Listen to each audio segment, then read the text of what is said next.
The Bears finally found their long-lost defensive pressure against the KC Chiefs. Everybody got in the act to force the turnovers, like this fumble recovery by Jim Osborne that told the story in Chicago's upset overtime win. And how about rookie linebacker Mike Singletary with this shattering hit to key the Bears' defensive turnaround.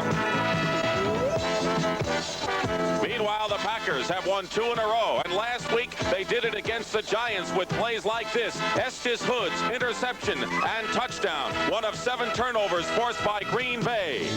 The Pack's defense rose to the occasion. Today, Green Bay's quarterback pendulum swings to David Whitehurst, who may be looking extra hard to John Jefferson. So Chicago meets Green Bay once more. It all began in 1921, and it's still going strong. CBS Sports presents the National Football League.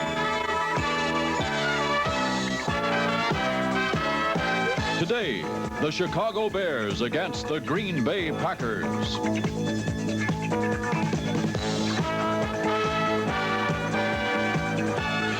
Welcome to the 125th renewal of the oldest continuous rivalry in the National Football League, the Bears and Packers. And good afternoon, everyone. A beautiful day for football. I'm Dick Stockton, and this is Johnny Morris. So David Whitehurst gets the call for the Packers. What does it mean for them, John? Well, it does mean they'll have a more mobile quarterback. As you know, Lynn Dickey is banged up. David Whitehurst has come on very strong the last 2 or 3 games in relief. Was 4 for 4 last week against the Giants as Green Bay rallied to win that game. So it's a big chance for David Whitehurst. Now, the Chicago Bears like to change up their defenses. They have a lot of different combinations. What will that mean for them and for Whitehurst? Well, I think it's going to be a real test for Whitehurst. In fact, that's going to be the story of this football game. David Whitehurst has to defense and go against a 5-6 defense, a 5-1-5 defense, a 4-3 defense, all kinds of variations that the Chicago Bears use. And how well he handles that job is going to be the story of this football game. And the Packers are going to get the ball first, so David Whitehurst will get a chance to show what he can do. He has completed 55% of his passes. All right, John, and John Rivetto will be kicking off for the Chicago Bears, and he was the hero last week, and in fact 2 of the last 3 weeks with overtime field goals to win. And Mike McCoy is back there along with Turdell Middleton for the Green Bay Packers, and we're underway before a sellout at Lambeau Field. And it's taken by McCoy at the goal line. McCoy still going to the 35-yard line. And they love it here in Green Bay. And you couldn't get a ticket for weeks. Willie McClendon makes the tackle, and let's set now the Green Bay Packers on offense. We've talked about David Whitehurst naturally. Gary Ellis is the workhorse in the backfield, and you know those 2 outside twins, Lofton and Jefferson. The offensive line, as you see, Konkar at left tackle. He's had some problems. Larry McCarron starting in his 90th straight game. At the 36, 1st and 10, Green Bay. Huckleby and Ellis, and in motion, the tight end Kaufman. And a play action on 1st down. Kaufman, the tight end, has some room. 1st down, and more. Big play for the Packers, down to the 40-yard line of Chicago. A 29-yard pickup. Well, right off the bat, the Green Bay Packers have gone to the air. They went with the screen. Big play already in Chicago territory.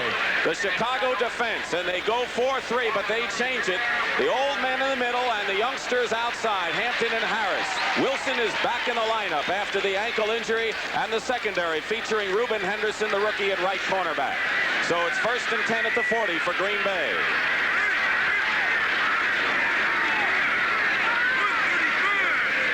In motion again, Kaufman, this time to the other side, and the second back through is Harlan Huckleby, but the Bears smell that, and perhaps a loss of a yard. Jim Osborne, number 68, comes in to make the play.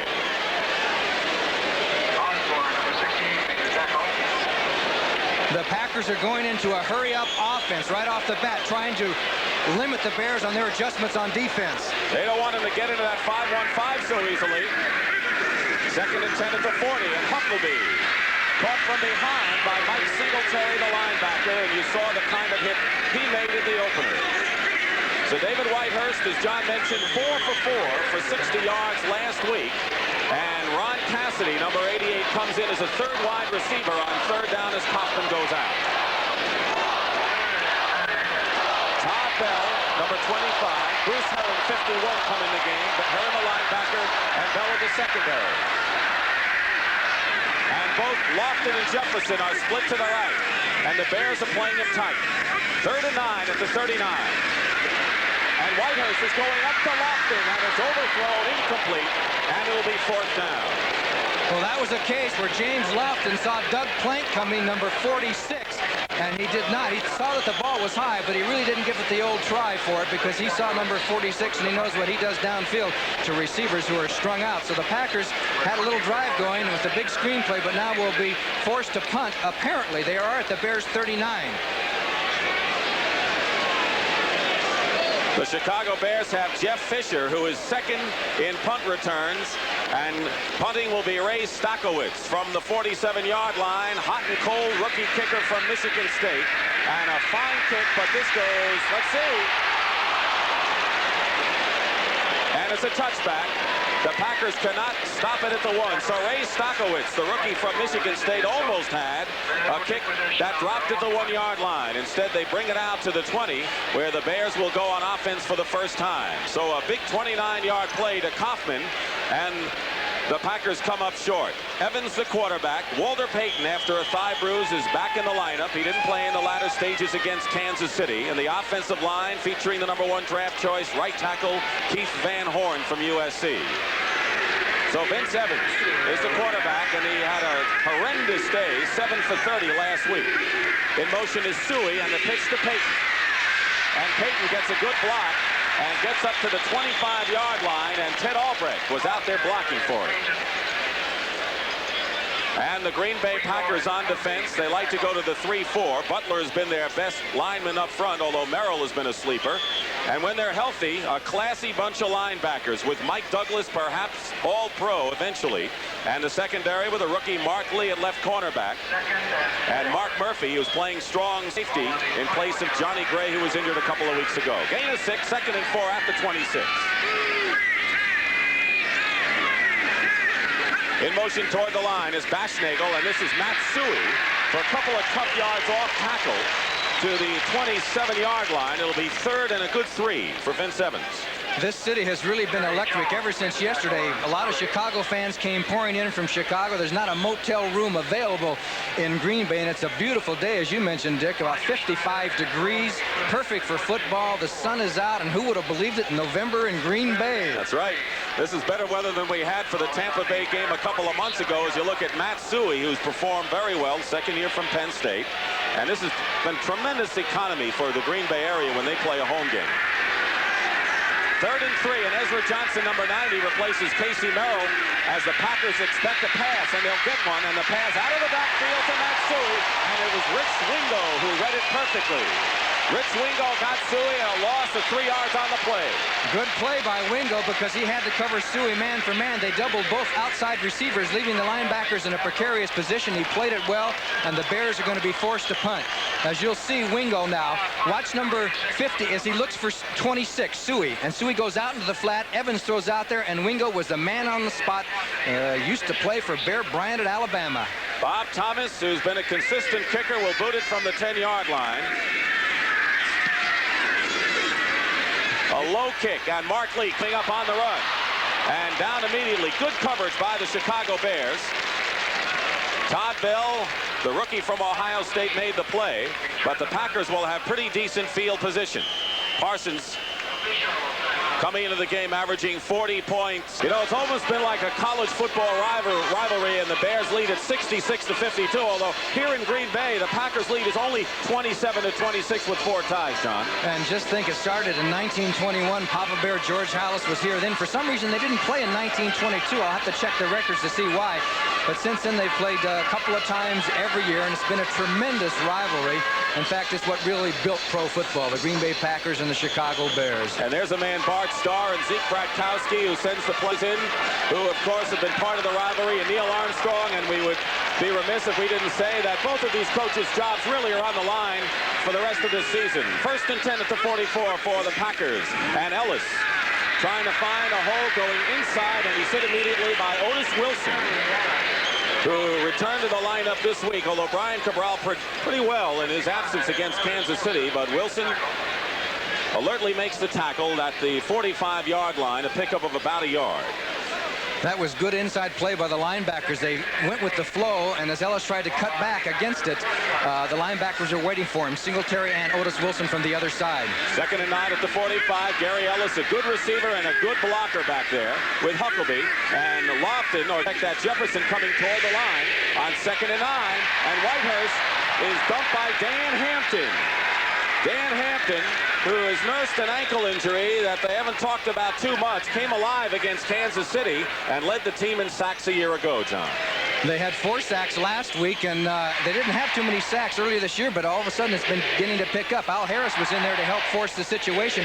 As you look at the middle of the Bears defensive line, there's Jim Osborne rushing, but Al Harris comes from one side, forces Whitehurst to go, and number 99, Dan Hampton, on the sack. All right, 3rd and 16, and 3 wide receivers as Cassidy, number 88, is split to the left. Mike Hartenstein, 73, is a 5th down lineman, and Todd Bell and Jeff Fisher are both in there in the secondary. And Whitehurst up the middle, and it's intercepted. It is intercepted by Jeff Fisher off the fingertips of James Lofton. And so the Bears, continuing their turnover story of a week ago, get an interception by Fisher. There was a 5-1-5 defense. You're going to see 2 receivers together there. There's Ellis, 31, and Lofton, number 80, and it was just a little bit ahead of him. And number 24, Jeff Fisher, was alert for the interception. The Chicago Bears have the ball. And it's Fisher's first interception of his NFL career, the 7th-round draft choice, following that interception by Jeff Fisher. 1st and 10 in Green Bay territory at the 45. 9:21 to go in the first quarter, no score. Brian Baschnagel, number 84, Ricky Watts, number 80, are the receivers, but here is Walter Payton. And Payton gets inside the 40-yard line before he's stopped by the nose tackle Terry Jones. So Walter Payton back in action. And Payton gained 70 yards and 21 carries last week, and now he's going over the 700-yard mark. And the all-team leading rushers, as you see, he's 4th right now, and Harris had a good day last week for Pittsburgh. And Walter had a good day, a good week of working out. His leg seems to be 100%, so we might see a big day. He's been banged up most of this season. Ken Marjoram, number 89, wide right, replacing Baschnagel as the receivers are bringing in the plays. And Payton, good juke, and gets inside and a first down to the 27-yard line. Walter Payton found a big hole. And it's no question off the top, it looks like Payton's a key man for the Bears today, John. That time he just went off the tail of his guard. Noah Jackson pulled in through for the trap, and Payton had his eyes open, found a little hole, and squeezed right through there. Walter Payton. And I know he loves to play football, and he's happy for Willie McClendon doing so well, but, you know, he wants to play football, too. Not too happy. 1st and 10 at the 27 for the Bears. Baschnagel back in there. Matsui is stopped for maybe a yard. Terry Jones, the nose tackle, once again makes the stop for the Packers. Ezra Johnson comes in the game, and Casey Merrill goes out. And actually, the Packers regard them both as starters. They both alternate. As you see, Jones, the nose tackle, who likes to take his shirt out of his trousers, just as a superstitious move. One of the peculiarities that some of the players have in the league. 2nd and 9 at the 26. 7:35 to play first quarter. No score. Evans to throw. He has time. And Robert Earl dropped the ball, and there was no one within 10 yards of the tight end. Well, the Bears haven't thrown to the tight end too much in the past few games, and that time they sent the receivers down, cleared the zone, and Earl was wide open coming across. He would have been very close to the first down. He's got to hang on to those. That was right in the stomach. Philadelphia over Baltimore 7-0 in the first quarter. And look at St. Louis, surprising Buffalo so far, 3-0 in the first quarter. Field goal for O'Donohue. And Oakland 7-0 over Miami. Mark Wilson has a touchdown pass in that game. 6 defensive backs for the Packers, Whitaker and Hood, and 3 wide receivers for the Bears at 3rd and 9 at the 26. But Evans has time, and this time he completes it inside the 20, short of a first down, as David Williams, number 22, who is back playing today, and of course comes in on 3rd down plays as the fullback, was stopped by Hood, but they'll be short of a first down. The field goal team is coming out onto the field as Williams sees his first action in quite a while. He's had a bad knee, and he's very good on the 3rd downs passing situation. So now Ravetto's going to try a field goal.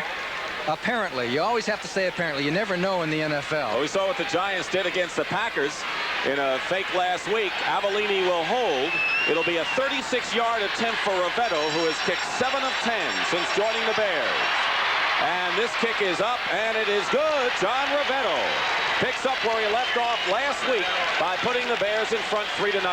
The Bears will kick off. John Rivetto, who just put Chicago in front 3-0.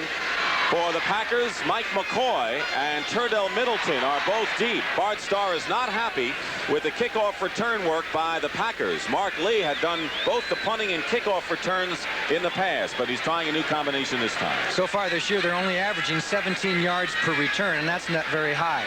Amazingly enough, they've covered kicks very well. Yes. All right, Rivetto kicking off 6:42 first quarter, and it is a short kick, and Middleton at the 6.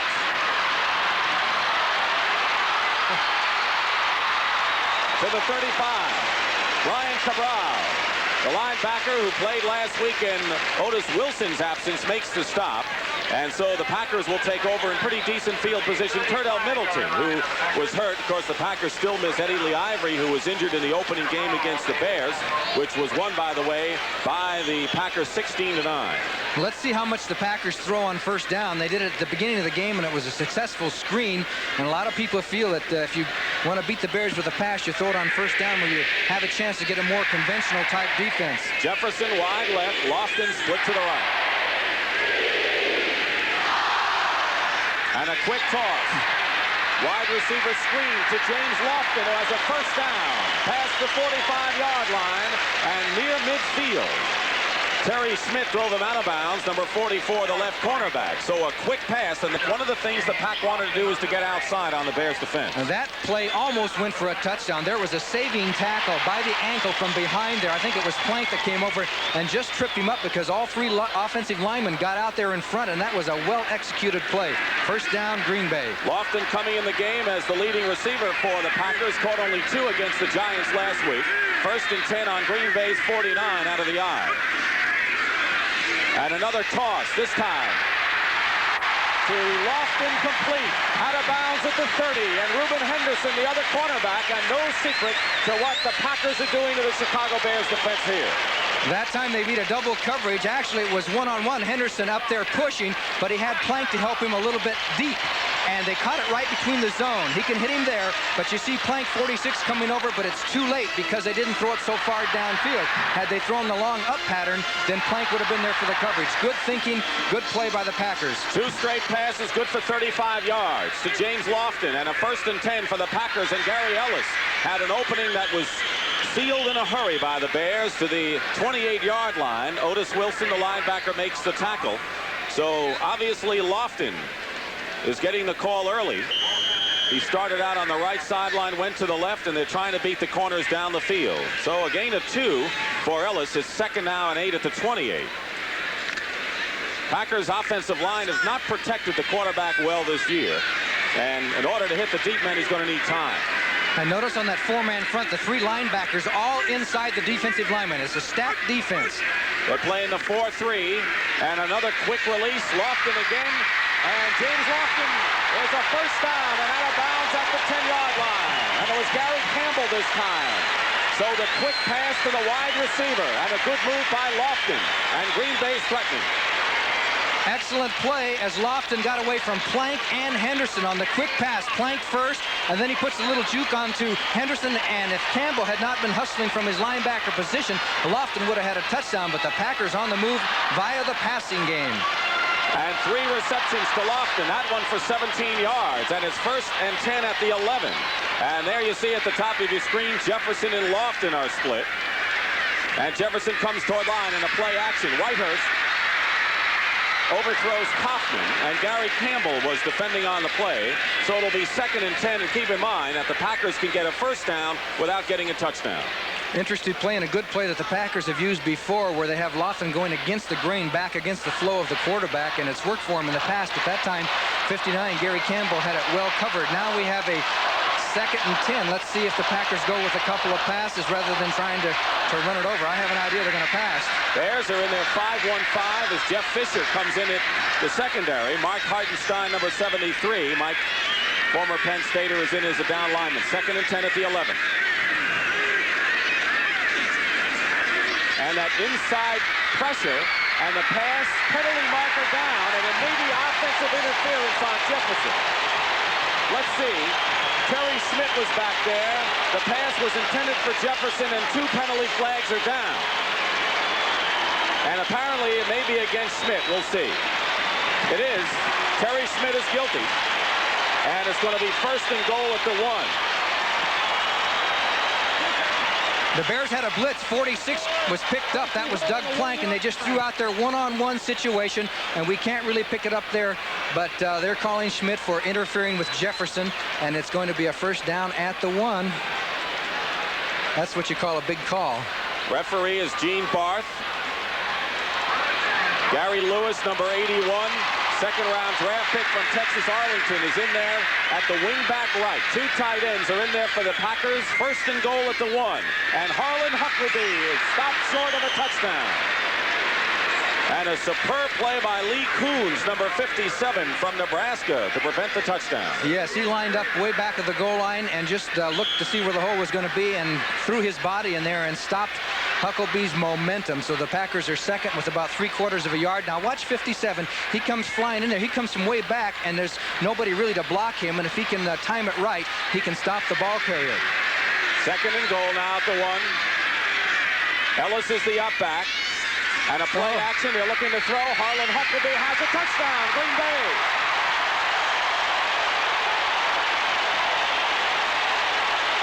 Well, that has to be a pretty good call, especially when it works. They had a 2nd down there on the 1-yard line, went to the air.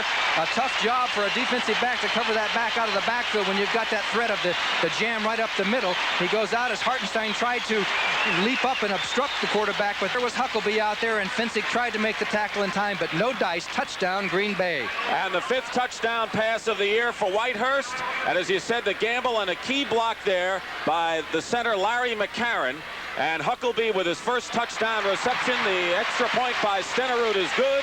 And now the Green Bay Packers have taken the lead with 4 minutes and 48 seconds to go in the 1st quarter. And a gorgeous afternoon with the crowd roused for this one. Telecast is presented by authority of the National Football League, and it's intended for the private use of our audience. Any rebroadcast or other use of this telecast without the express written consent of the Green Bay Packers and the National Football League is prohibited. You know, Johnny, we were taking a look at George Halas in an earlier day, and of course he and Curly Lambeau, who we'll see later on, coached each other for 29 years against each other. They weren't real friends, were they? No, I understand they never shook hands, but they played football. Emory Moorhead on the return for the Bears, and a very fine return for Moorhead out to the 36-yard line. And against Kansas City in the overtime, he ran a kickoff back 56 yards, but the Bears couldn't score that time.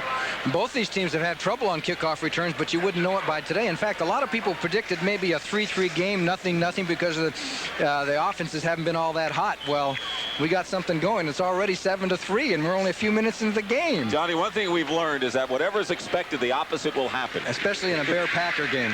1st and 10 at the 36-yard line. 7-3 Packers. Baschnagel, 84. Watts, number 80, are the receivers. Baschnagel split left. Evans will throw. He lost his footing momentarily, but he completes to Ricky Watts nonetheless. A 1st down at the 47-yard line. So Ricky Watts, who last week caught 2 passes and a touchdown throw in the 1st quarter, gives the Bears a 1st down. Mark Lee must have been 10 yards off of Ricky Watts on that play. As you're going to watch to the right upper part, and you're going to see how far Mark Lee is off of Ricky Watts. Nobody around, and it was like duck soup. So they might have to play a little bit differently. At the 47-yard line, there you're looking at Ricky Watts. Got a lot of speed, but still wearing the flak jacket and nursing the rib injury that he had. Also a hamstring. And here's Walter Payton. Payton. Look how he looks for those yards. Successfully, we might add, to the 46, and he picked up a good 7 before Mike Butler, the lineman, made the tackle. Mike Butler, #1 draft choice in his 5th year. And of course, he was taken the same year as Ezra Johnson, who comes in once in a while on pass situations. Cincinnati off to a lead. 3-0 over Los Angeles. Pittsburgh, the Steelers over Atlanta, 7-0 in the 1st quarter. Bradshaw to Cunningham for a touchdown. Evans struggled last week. 6 touchdowns and 10 interceptions for Vince in his 1st full year. 2nd and 3 at the 46. Matt Suey is close to a 1st down. Terry Jones, the nose tackle, was there. So it'll be 3rd and short, or else they'll have the 1st down.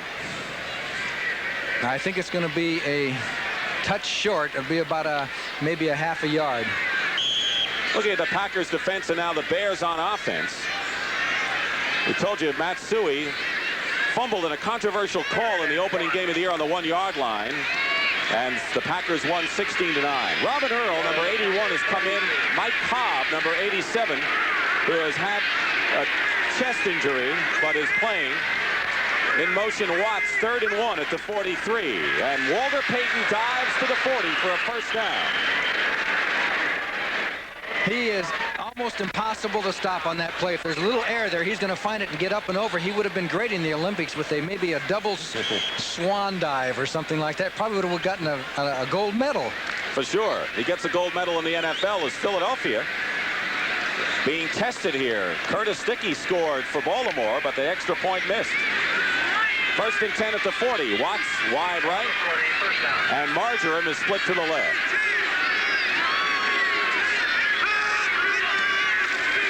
Evans take the handoff to Payton, and Kenny Marjoram is hit hard, and what a hit by Mike McCoy. The cornerback clobbered Marjoram. And the Packers put their first real blitz on that time. They had Michael Douglas coming. They put a lot of pressure on Evans. You're going to see 53 come on the blitz as the Packers had 5 men coming, and that really forced Evans to throw the ball, and he put it in there, but McCoy was on the coverage and knocked the ball loose. Good defense by Mike McCoy and Green Bay. A 2nd down passing situation. The Packers normally go with 3-man rush, and once in a while, 1 linebacker coming with him. 2nd and 10 at the 40. Evans to Robin Earl, and he holds on this time and gets a couple of more yards for Gravy. And a first down at the 17-yard line. Mark Murphy, number 37, who's starting at strong safety for the 2nd straight week, made the stop on Robin Earl, who dropped a pass wide open and catches his 10th of the year. And he took some punishment, too, because Maurice Harvey, number 23, really hit him. This is the advantage of being a big tight end. Earl concentrates on the ball. He's going to take a real pop from Harvey right there, and he hung on to the ball and took it on down. They call him the train. He moves. Once he gets going in a straight line, he's hard to stop. 15-yard pickup, 1st and 10 for the Bears at the 17. 1:51 remaining in the 1st quarter. Packers lead 7-3, but the Bears are driving, and Walter Payton can't go anywhere, and a fumble. Bears recover. Bears recover at the 21. The Packers had a shot at it, but the ball got loose again. And the Bears recover. Vince Evans trailing the play, got the loose ball, but Cumbie wishes he had another shot. There was really a collision there between Payton and Douglas as Payton knocked him out, and then the ball was pulled loose by Cumbie, I believe, and the Packers almost had it, but Vince Evans alertly gets in there, number 8, and it's still Chicago's Bear as a ball, as Neil Armstrong breathes a sigh of relief and says, okay, Vince, here we go again. So Evans goes to the sideline to talk things over with Ted Marchibroda on the left and Neil Armstrong. They are calling plays for him. As you see, coming off the field, Maurice Harvey, the free safety, shaken up, and he'll be replaced by the 7th-round draft choice, Bill Whitaker. And I think Harvey didn't get hurt on this last play. It was the play before when he collided with Robin Earl. He's been a real steal for Green Bay. They got him on as a free agent and has done a good job as Vince comes back in. He likes to have the plays called for him. He's now saying that maybe it'll help me out for the rest of this year. He wants to call his own plays eventually once he becomes a more experienced quarterback. Right now, he'll do what the coaches want to do. 2nd and 14 at the 21. With 1:06 to go in the 1st quarter. Blitz. Evans has gone back. They picked up the blitz effectively, and this pass is knocked away, intended for Ricky Watson. A penalty marker down in the end zone. Bill Whitaker and Mark Lee defending on the play, and there's a penalty. Boy, this crowd is the kind of crowd you hear at a college game with a cheering for defense and so forth. Gene Barth. We're starting defense, interference, first down on the 1-yard line. It's on Bill Whitaker. And the Bears got a break on that one. They actually threw into double coverage up there in the corner, and the Packers had it well covered. You'll see Lee has him here, and as Watts goes to his corner move, there's Whitaker, number 30, is right there on the coverage, and he comes in there. Boy, that's a tough call. It was almost like Watts running into Whitaker. That's a very controversial call, I'm sure, as the fans go wild here in Green Bay. Evans can't hear the signals, and he's Probably they're saying, look, just go and call the play because it's not going to get any better. And the Packer fans in that corner of the end zone with the sign, Bears can't stop the Glimmer Twins, obviously referring to Jefferson and Lofton, are going to make it even tougher for Evans now, I think. It's going to be noisy. A couple of weeks ago, the fans went wild here in the game against Seattle, and the place just bellowed for about 10 minutes. And that's going to go down as a controversial call because the Packers had it well covered, and it's just one of those calls that's the official's judgment, and he's closer to it. There's a crowd, and they're going to let here they go. First and goal at the 1. Suey is the up back. And they go to Walter Payton, and Payton is close. Within inches, Walter Payton couldn't leap it over, and it'll be second down. And one of the men that made that play was George Cumby, number 52. The linebacker in his second year was hurt last year. Look for him. And they have Kurt Alleman in there, too. He's real good on trying to stop these high flyers. Boy, look how high Payton got. And there's Michael Douglas, and there's Cumby. Everybody is in on the tackle. And obviously they're keen where Walter Payton goes because the Bears have such a tendency to do that with him. The other thing that they will do sometimes is quarterback sneak Vince Evans this close. Second and goal. Watts is moving. And Matt Suey has the touchdown to put the Bears back in front. So who expected this kind of scoring? This is normally enough scoring for 2 games between these clubs, John. Yes, and Matt Suey was wide open, and the Packers should have figured that one out because they weren't in an I formation. Payton's at the right halfback spot, and that was the key that they're going to give it to Suey instead of giving it to Payton. And Suey goes in as everybody went for Walter, and you cannot stop Suey once he's got that yard and that open daylight. So the Chicago Bears take the lead. Third touchdown rushing of the season for Matt Suey, and Rivetto with Avellini holding will attempt the point after touchdown. 10 plays, 65 yards for the Bears, and the kick is good. So on both touchdown drives in this game, they've been helped along by pass interference calls in the end zone. First led to Whitehurst to Huckleby for a yard, and then the second pass interference. Have had 2 good kickoff returns already today. Middleton and McCoy are standing at the 3-yard line. McCoy to the left, Middleton number 34. And it's heading over toward Turdell Middleton.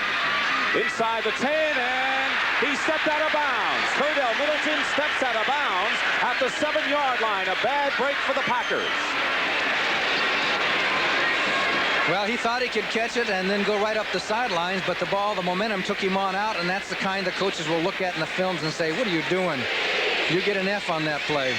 But it's very difficult sometimes. That was a short ball. If he lets it hit, and it was short and high, he lets it hit and it bounces the wrong way, you never know what's going to happen. At least they have the football, and Chicago does not have it. Tightrope play here, John. Yes. There he goes, 1, 2, 3, and his toe hits it. First down, Green Bay at the 8. First and 10 at the 7-yard line.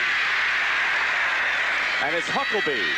On an inside counter, Osborne grabbed him around to the 10-yard line, a gain of 3. And Huckleby, of course, played at Michigan.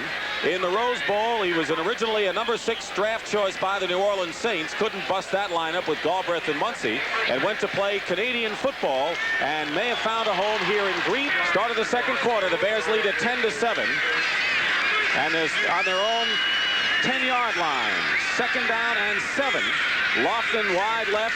Jefferson right, and Gary Ellis carries and gets to the 11-yard line, and that's all. Otis Wilson makes the tackle. Now for an NFL Today report. Let's go to Brent Musburger in New York. Dick, second and goal for the Bengals. You look for Pete Johnson on the run, but they sent him out to receive a pass, and Kenny Anderson got him, and the Bengals lead the Rams right now, 10-0. They're in the second quarter. Let's go back to Dick Stockton and Johnny Morris in Packerland. All right, Brent, I'll tell you, that Kenny Anderson's having quite a year to lead Cincinnati. It's 3rd and 6 at the 11 right now with 14:24 opening minute here of the second quarter. 5-1-5 defense for the Bears. Whitehurst at his goal line got hit, and the pass is incomplete, and great pressure there from Dan Hampton, number 899, and he had some help as well. Hartenstein was in too. Well, there's when you're in for problems. When you get the Bears get you in your own territory on a 3rd down long passing situation, they come after you and they went into that 5-man front and put all kinds of pressure. The Packers will be forced to punt, and it looks like the Bears are going to have good field position as Jeff Fisher is back to return. Stockowitz who has a 72-yard punt, but has been awfully spotty this year. Is 5 yards in his end zone and Fisher midfield. And he kicks too many line drives. That's the problem with Stackowitz. There's one right now, a line drive, and Fisher on the run at the 40-yard line. And the Bears are in golden position, but a penalty marker is thrown down at about the 45. So let's wait and see. Jeff Fisher, who is second in the NFC in punt returns, averaging a little over 14 yards, and Eric Torkelson brought him down. That was a 13-yard return and a holding call against Chicago at a bad time. They were really wetting their lips, weren't they? Yes, they'll still have pretty decent field position, but Stackowitz, who was so good in college, he gets some good kicks, but he kicks those line shots, and that's the way you get hurt. You know, Johnny, they say he loves the cold weather. Maybe the weather hasn't been cold enough for Ray. Illegal blocking it back. Number 30 on the run back. 10-yard penalty. First down. John Skabinski got the penalty. But you're right, it's still good field position at the 47-yard line of Chicago. So with 14:08, a lot of time to go. You look at the penalty story. Chicago's been penalized a lot this year with the 47. Evans is 4 for 6 for 40 yards so far, and Walter Payton has carried 7 times for 34 yards. This is his 8th carry, and he tried to go outside, and Matsui was attempting to block for him. He couldn't, had to cut in, and picks up a couple of yards. Casey Merrill, number 78, who's had a fine year as the other defensive end besides Mike Butler, makes a stop, and Ezra Johnson comes in for Green Bay, replacing Merrill, and Ricky Watts goes out as Ted Marchibroda sends in the receivers with the play for the Bears. 2nd and 8 at the 49-yard line. Second quarter, 10-7. The Bears lead in this 125th renewal of this great rivalry. It's going to go for Marjoram, I think. Evans up the middle, tried Robin Earl, and it looked like he was gone for the official. Incomplete. The official had a duck. That pass was heading for him.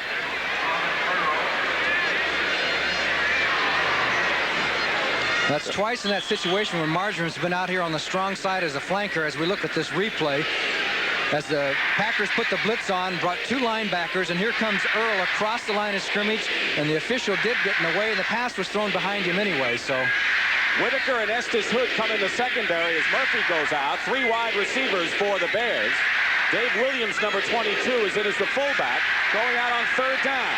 And Evans' pass to Brian Baschnagel is complete inside the 40 and a first down. So a fine catch, and Evans right on target there. And Johnny, you brought out the fact that he was throwing a lot of high passes. He threw a few low ones. This was a good low pass. yeah, he's been told to throw to Brian Baschnagel low because of the fact he's got that bad arm, the broken arm, and he throws this one plenty low, right down in there where he can dig it out. Takes the hit from Maurice Harvey, but Baschnagel, a clutch receiver for Chicago all season, gets the first down. Key play. And his 30th reception of the year, and that matches his career high set 2 years ago.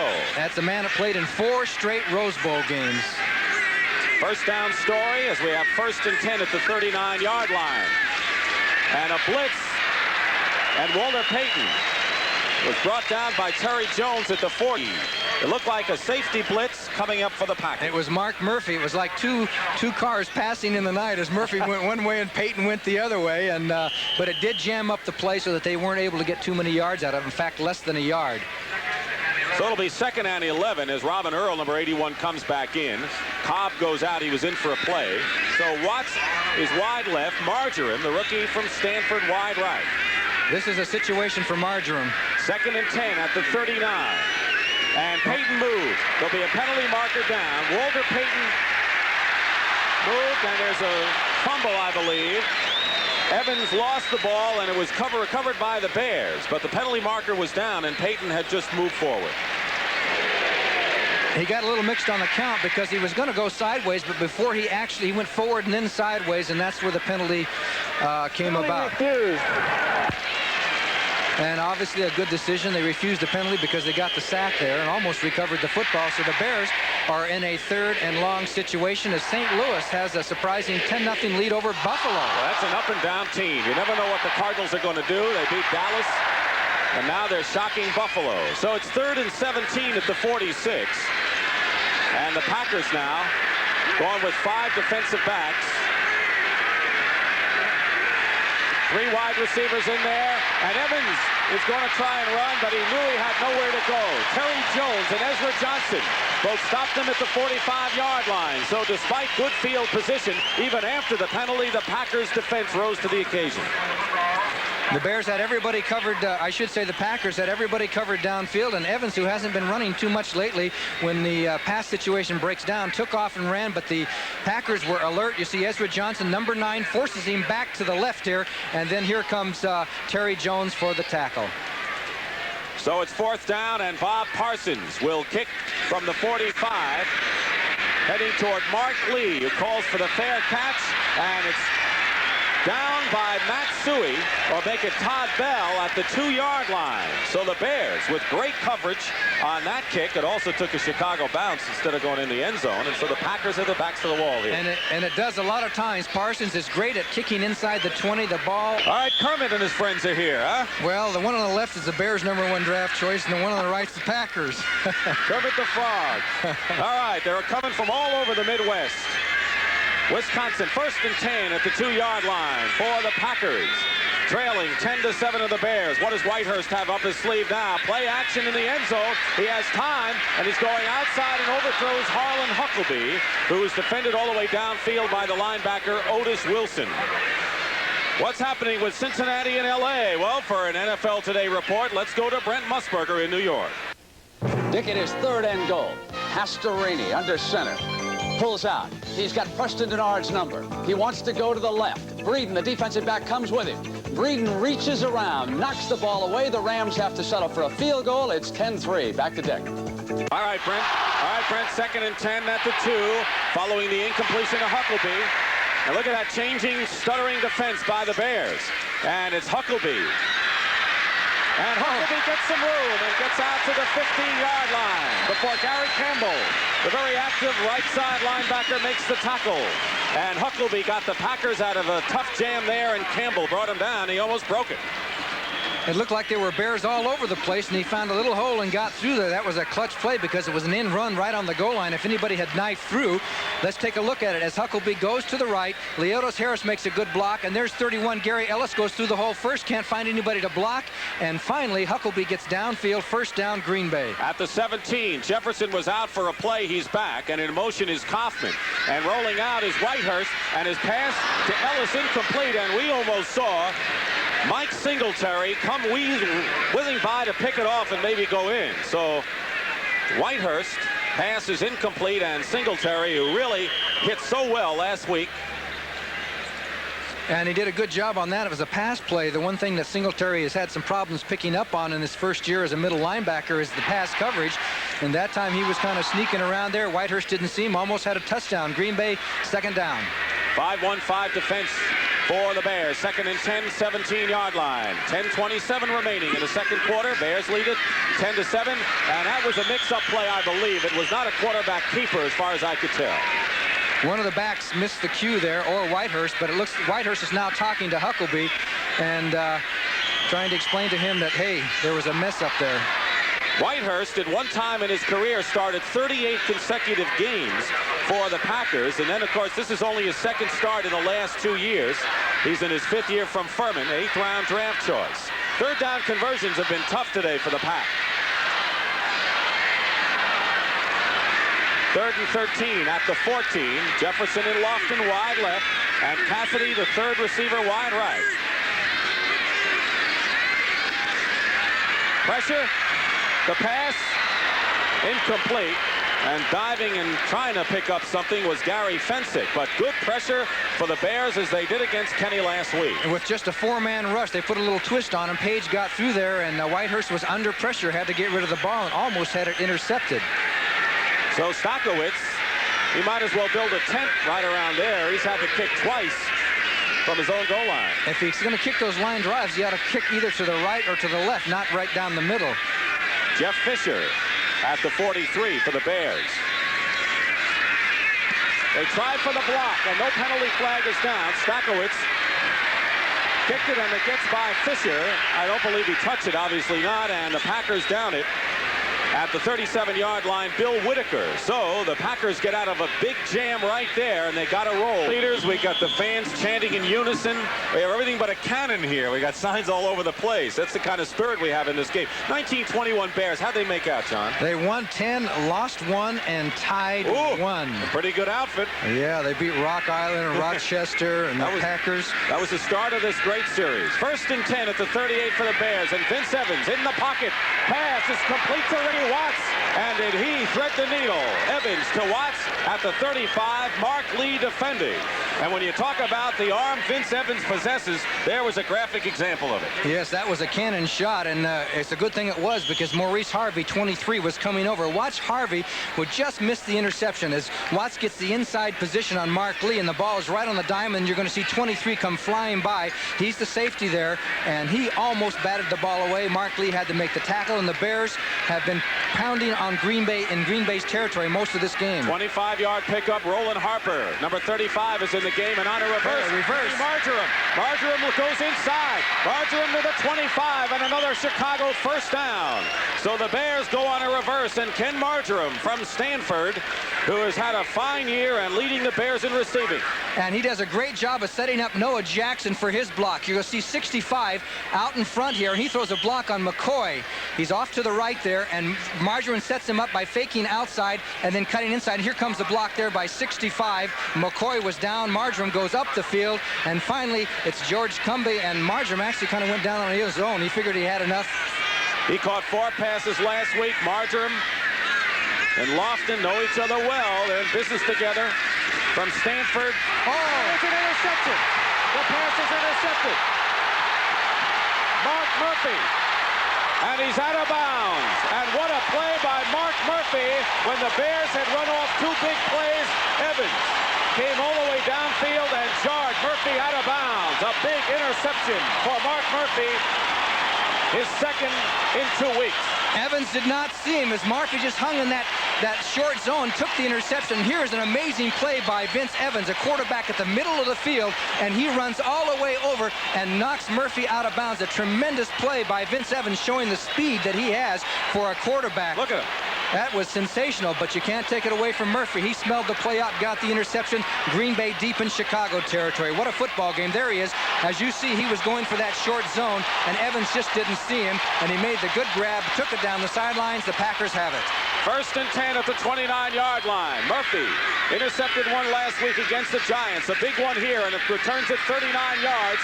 And Whitehurst is going for Lofton, and it's broken up.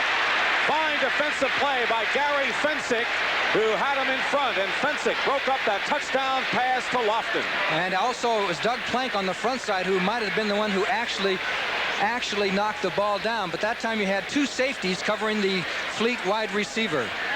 Penalty marker down, however, at the line of scrimmage. And it's going to mark it off against the Packers. Gene Barth. Let's pick it up. 69 offense, holding, still first down. That was Leotis Harris, the guard.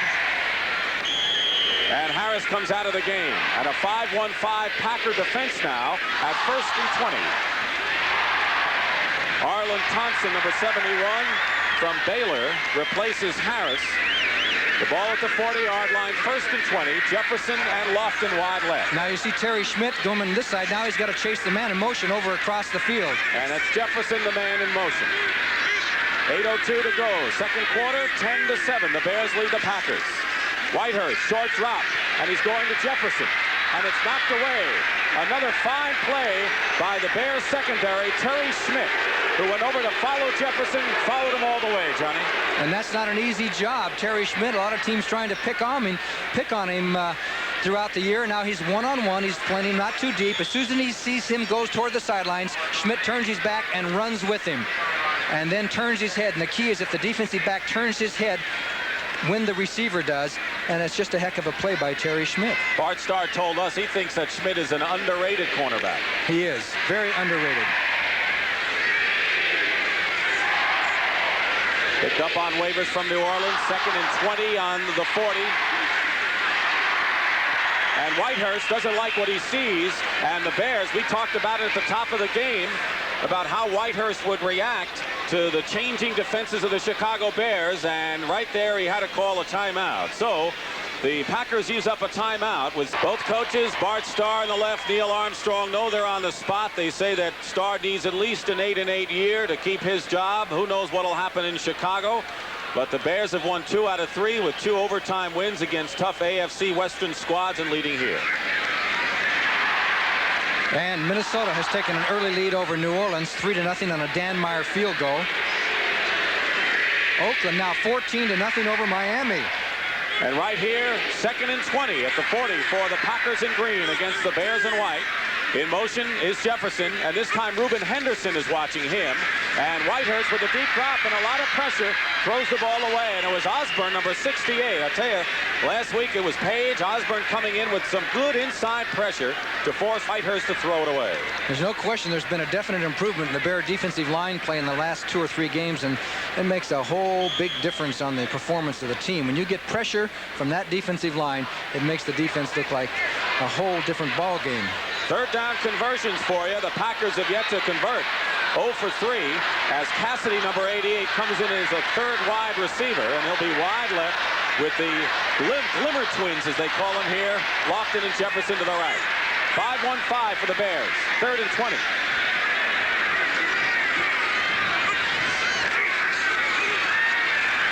Whitehurst has Huckabee. Huckabee gets away from Fisher. And Harlan Huckabee is going into the end zone. Touchdown. He got away from Fisher.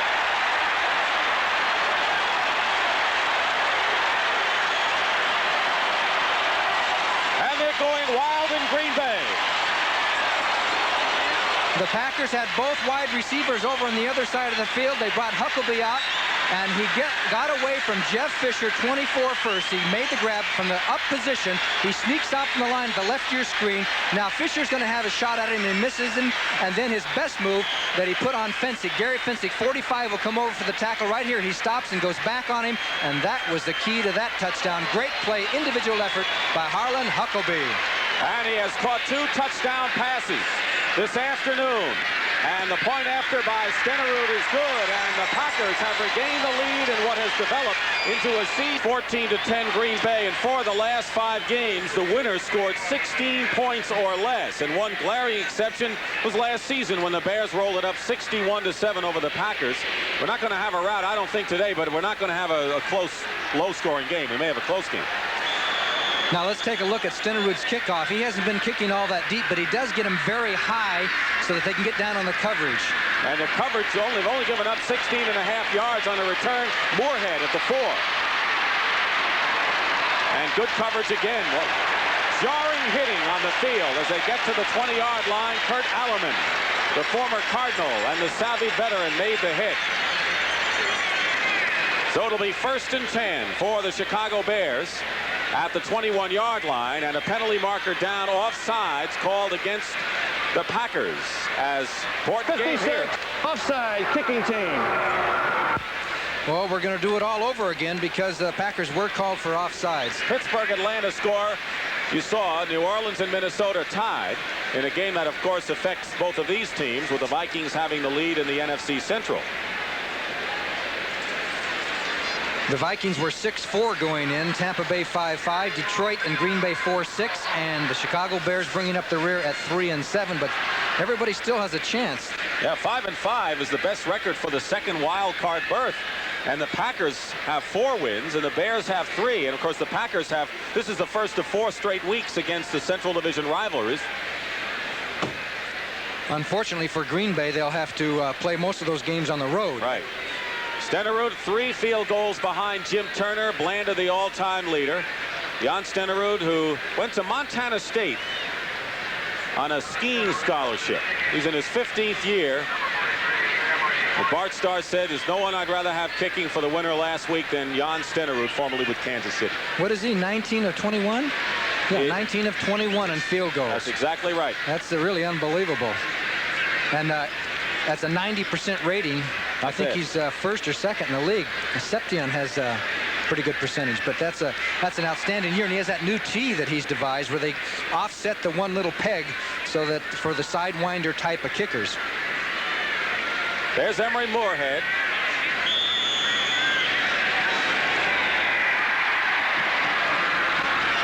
short kick. Coming over to the side, and Leslie Frazier, a rookie cornerback, picked up the short ball and went out of bounds beyond the 30. We'll call it the 32. An 11-yard return by Leslie Frazier, and that's where the Bears have it.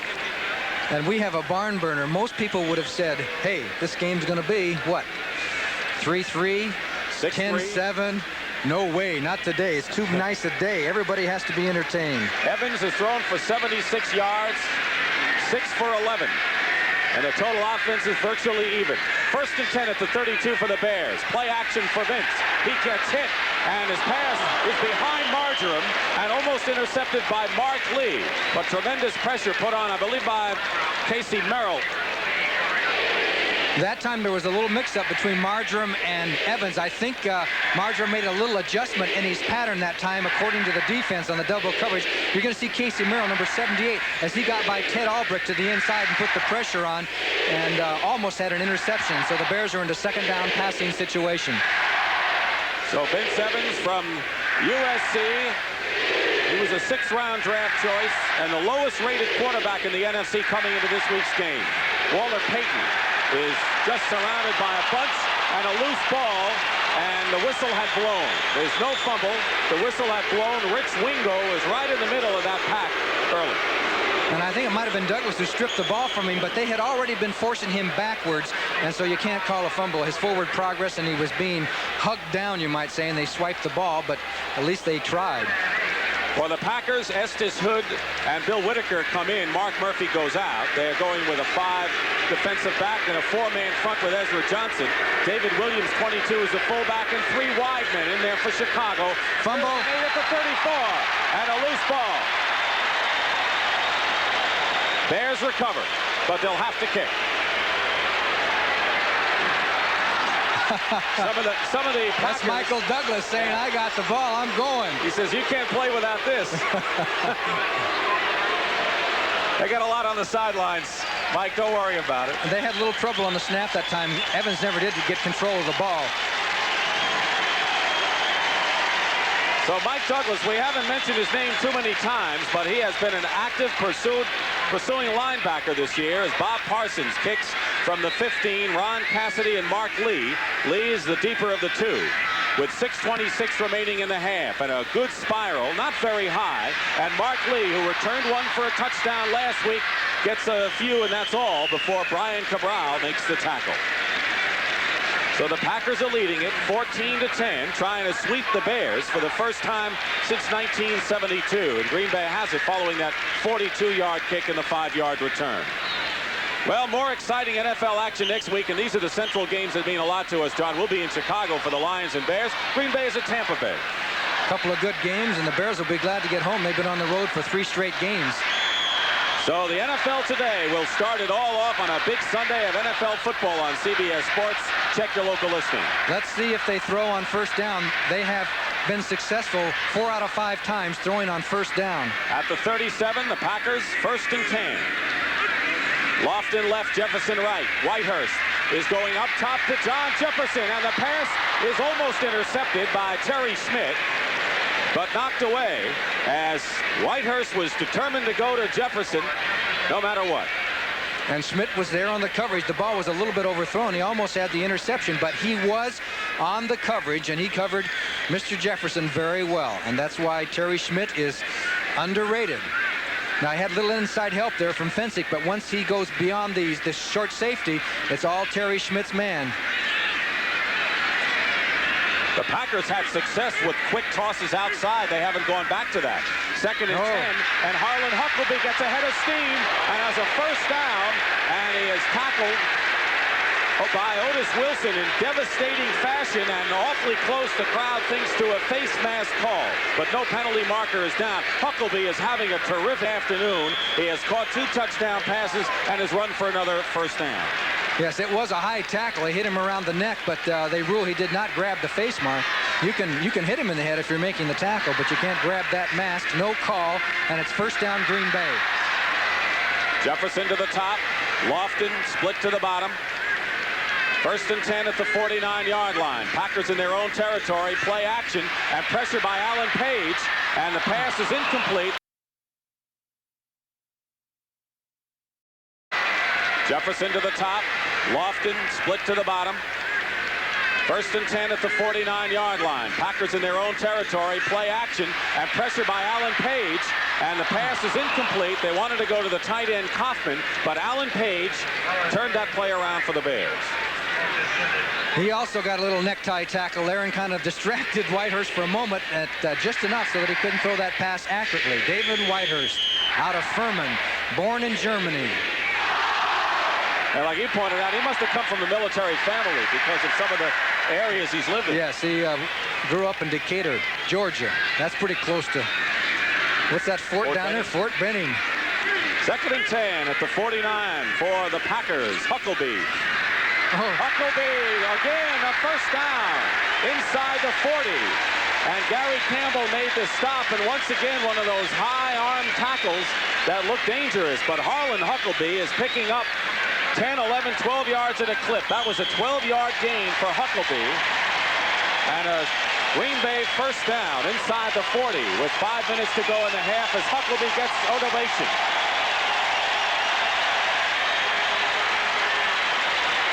He's replaced by Turdell Middleton, who is the third leading rusher, gained 147 yards this season, no touchdowns. At the 39, first and 10, an audible by Whitehurst.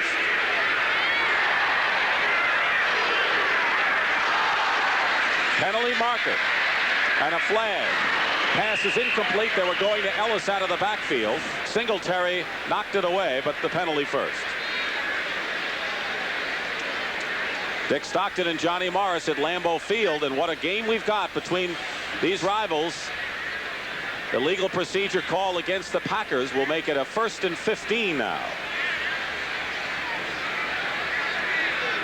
And you know that it's going to go down to the fourth quarter. Something's going to happen to cause one team to win or the other. Some fluke, huh? Yeah, well, they had the Suey fumble in the first game. Last year they had Chester Marco's field goal blocked, and Illegal motion, the Packers ran it on in, and then there was a game that was a 61-7 washout. Always something out of the ordinary happens when these two teams play. Lofton was the guilty party, but the Bears declined a penalty, making it 2nd and 10 at the 40. Interesting. Yes, it is. Bears in a 5-1-5. So they'd rather cut a down off of Green Bay's scheme than get the yards. Now the linebacker Otis Wilson is probably going to have to cover Kaufman. Now he goes, spreads out, and they switch over, and you see 55 on 82. Quick toss out to the tight end. Kaufman slides out of bounds. He picked up maybe 3 yards at the most. Gary Fensick was covering. It stopped the clock with 4 minutes and 28 seconds to go in the half. It'll be 3rd and 7 now for the Packers as Paul Kaufman comes back. He was a free agent out of Kansas State. Actually, John Meyer, the defensive coordinator, went to see a fellow named Gary Spaney, a linebacker, who's now with Kansas City, and Kaufman begged for a tryout, and he has been the regular tight end now for Green Bay. 3rd and 7 at the 37. 4-1-6 defensive secondary. 6 backs in there and 4 down linemen for the Bears. Whitehurst, his pass, Lofton, he's got it. First down at the 22. Covered by Reuben Henderson, and Gary Fensick makes the stop. And Lofton, who caught 3 in a row early in the first quarter, catches another one. Big day for James Lofton. They only caught a couple for 12 yards last week, and now is coming forward. He had 44 passes going into the game, and as you can see, pretty good pass protection, a 4-man rush. You'll see Jefferson downfield to clear out as Lofton came down and out, and Jefferson was further down the field, 83, and there it was, the tackle by Fensick, but not before Green Bay has a first down. 6 backs defending here. Right, you can see that zone defense all the way. 1st and 10 at the 22 for the Packers, and Gary Ellis is tackled by Otis Wilson, but gets a few and gets inside the 20. Getting back to Lofton. Lofton has caught 4 passes for 67 yards. He's the leading receiver in the game. Huckabee, the leading rusher for the Packers with 43 yards. Peyton has 37, and look at that one. Oakland shocking Miami 21-0. But Buffalo, they don't take advantage. They're going to still be behind. 2nd and 5 at the 17. And here is Gary Ellis. Singletary had some help. Brings them down at the 10. Another first down for the Packers. And Green Bay, in this seesaw game, Gary Ellis carrying twice, now threatening to score again. Watch the left side, 69, Leotis Harris and Tim Stokes over there on the left side, and Darrell Goforth, 57, throwing the block on Plank. They just pushed that side of the Bears defensive line right out to the sidelines and went right up the field for the first down before Singletary was in on the tackle. The LA Rams' last cut was Gary Ellis, and he's found a home in Green Bay. 1st and 10 at the 10-yard line. And Turdell Middleton inside the 5 to the 3. And the tackle inside the 3. I'll tell you, the Packers are finding. And there was an amazing hole in there as Otis Wilson, 55, was right in the hole, and Middleton went right by him. He couldn't spot the carry. Now watch 55 come in and fill the hole. Ellis will hit him. Right there, 55 ran right by the hole, and Middleton got through there and takes it down to the 2-yard line. Doug Plank makes the stop, and now we have a 2-minute warning right now as Whitehurst goes to the sideline, and the Packers. Pro, he attended Bucknell, 4th leading rusher in Packer history with 3,860 yards. Clark Winkle. All right, the Packers right now are relying on David Whitehurst. 2nd and goal at the 2-yard line. Turdell Middleton lost the ball. I believe he recovered his own fumble. But it'll be 3rd and short now. And so the Bears trying to tighten up as Middleton almost lost it inside. The Bears have Steve McMichael, number 76 from Texas, who normally is a nose tackle in there. Well, let's see what Bart Starr and Zeke Bratkowski come up with now. 3rd and 2. Will they throw or will they run? That, they're going to do one of two things, I guess. And it won't drop kick. They did in those days, though. 3rd and goal at the 2-yard line. Whitehurst all alone. Touchdown. Turdell Middleton wide open.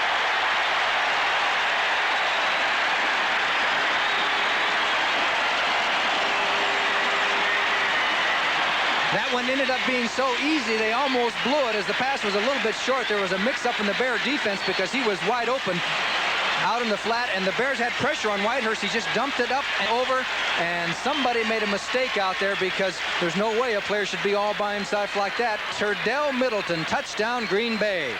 And for Middleton, his first touchdown reception for Whitehurst, number 3 in the ball game. He made sure that grab, didn't he?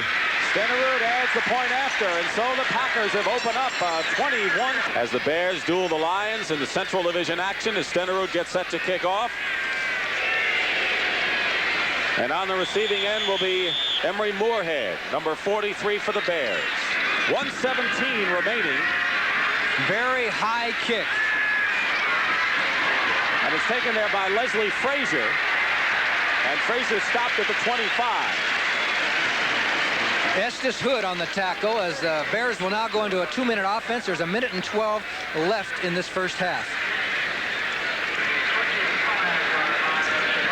Well, coming up at halftime, Brent and Herb with scores and highlights, and Jack Whitaker's Legends of the Game featuring Frank Gifford. Also an unusual appraisal of each other's abilities. Tony Dorsett of the Cowboys and Billy Sims of the Lions talk about each other with obvious respect. And don't forget, they're going to be clashing head-on after this game.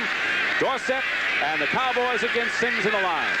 1st and 10 at the 25 for Evans, and his pass to Walter Payton, but Wingo is there at the 28-yard line, and it'll only turn out to be a 3-yard pickup. Timeouts remaining. The Bears have all of theirs. The Packers have 2.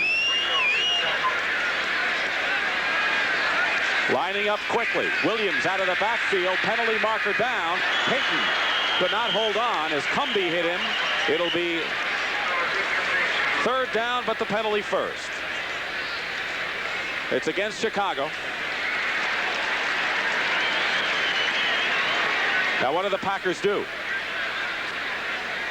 Well, they can either have it be 2nd and about 12, or they could have it be 3rd and 6. Illegal motion, 80 offense, penalty refused. 3rd down. Well, I think I'd agree with that. Give them one more down and And if you can hold them this one down, you got them in a spot rather than giving them the extra down. As Neil Armstrong, worried, and rightly so, talking to Freddie Cato, the trainer of the Chicago Bears. So apparently he's inquiring about somebody's injury. 3rd and 7 at the 28. Evans is back, has time, he runs, and he gets away. He has a first down. Vince Evans into midfield and is down there. And the Bears immediately call one of their 3 remaining timeouts with 39 feet. Bears had a good week of practice. 1st and 10 at midfield. Packers try to put pressure on Evans. It gets the ball away, incomplete to Walter Payton. Not much Payton could have done there, as the linebacker George Cumby was right with Walter. So the clock now shows 34 seconds at 2nd and 10. There are so many times that Payton comes out in the flat, and especially in these 2-minute situations where he is the safety valve receiver. In other words, where Evans is looking downfield and can't find him. The best way to throw it, he was open and open and open, but finally when Evans decided he's my safety valve, he was covered. If you're going to throw to Payton, you throw it to him and design the play, and he'll run the 40 or 50 yards from him, but not as a safety valve. Your other backs are your safety valve receivers. Packers in a 4-2-5 as the inside linebackers come out, and a whistle with 32 seconds.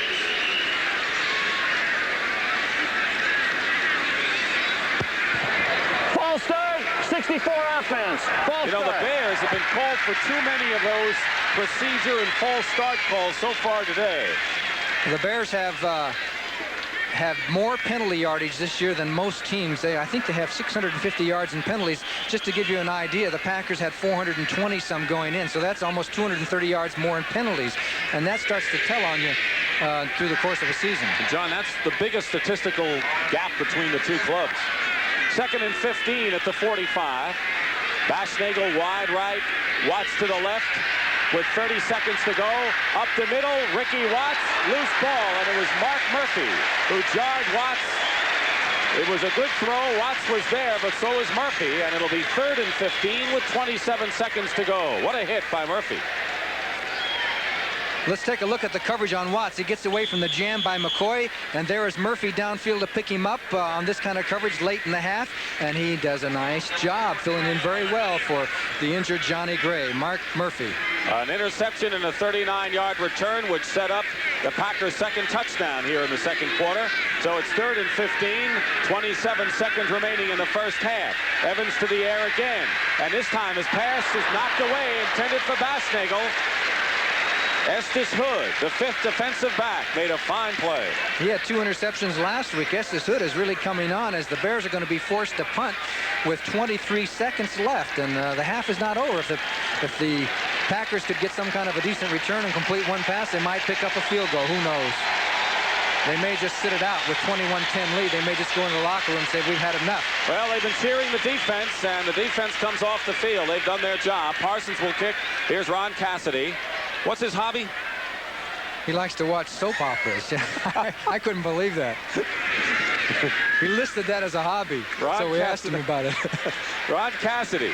And there's a mix-up in the backfield, and McCoy was backing up, and Cassidy was coming up. And this is what gives coaches gray hair. And we have an injured Bear down. Al Harris is shaken up, but getting up under his own power. There's the clock with the time remaining. It'll be 1st and 10 at the 18. I have to agree. I think the Packers would just want to use up the time following the 37-yard punt by Parsons. Yes, if they had gotten a decent return or something like that, they might have changed their thinking. As Al Harris goes off the field and doesn't appear to be too serious. So the 125th meeting.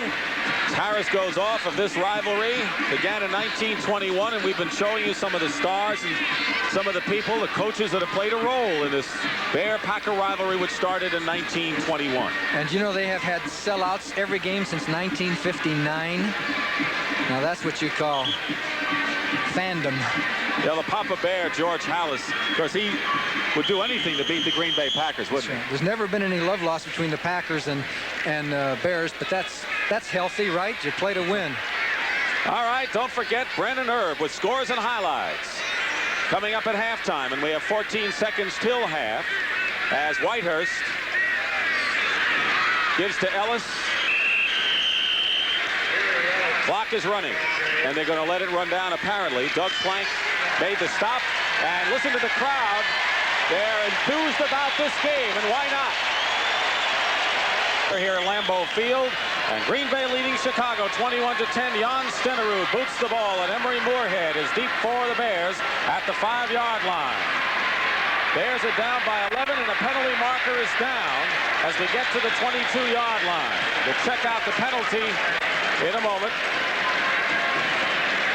Usually it's a sign that there may be clipping or holding, and that's the case against the Chicago Bears.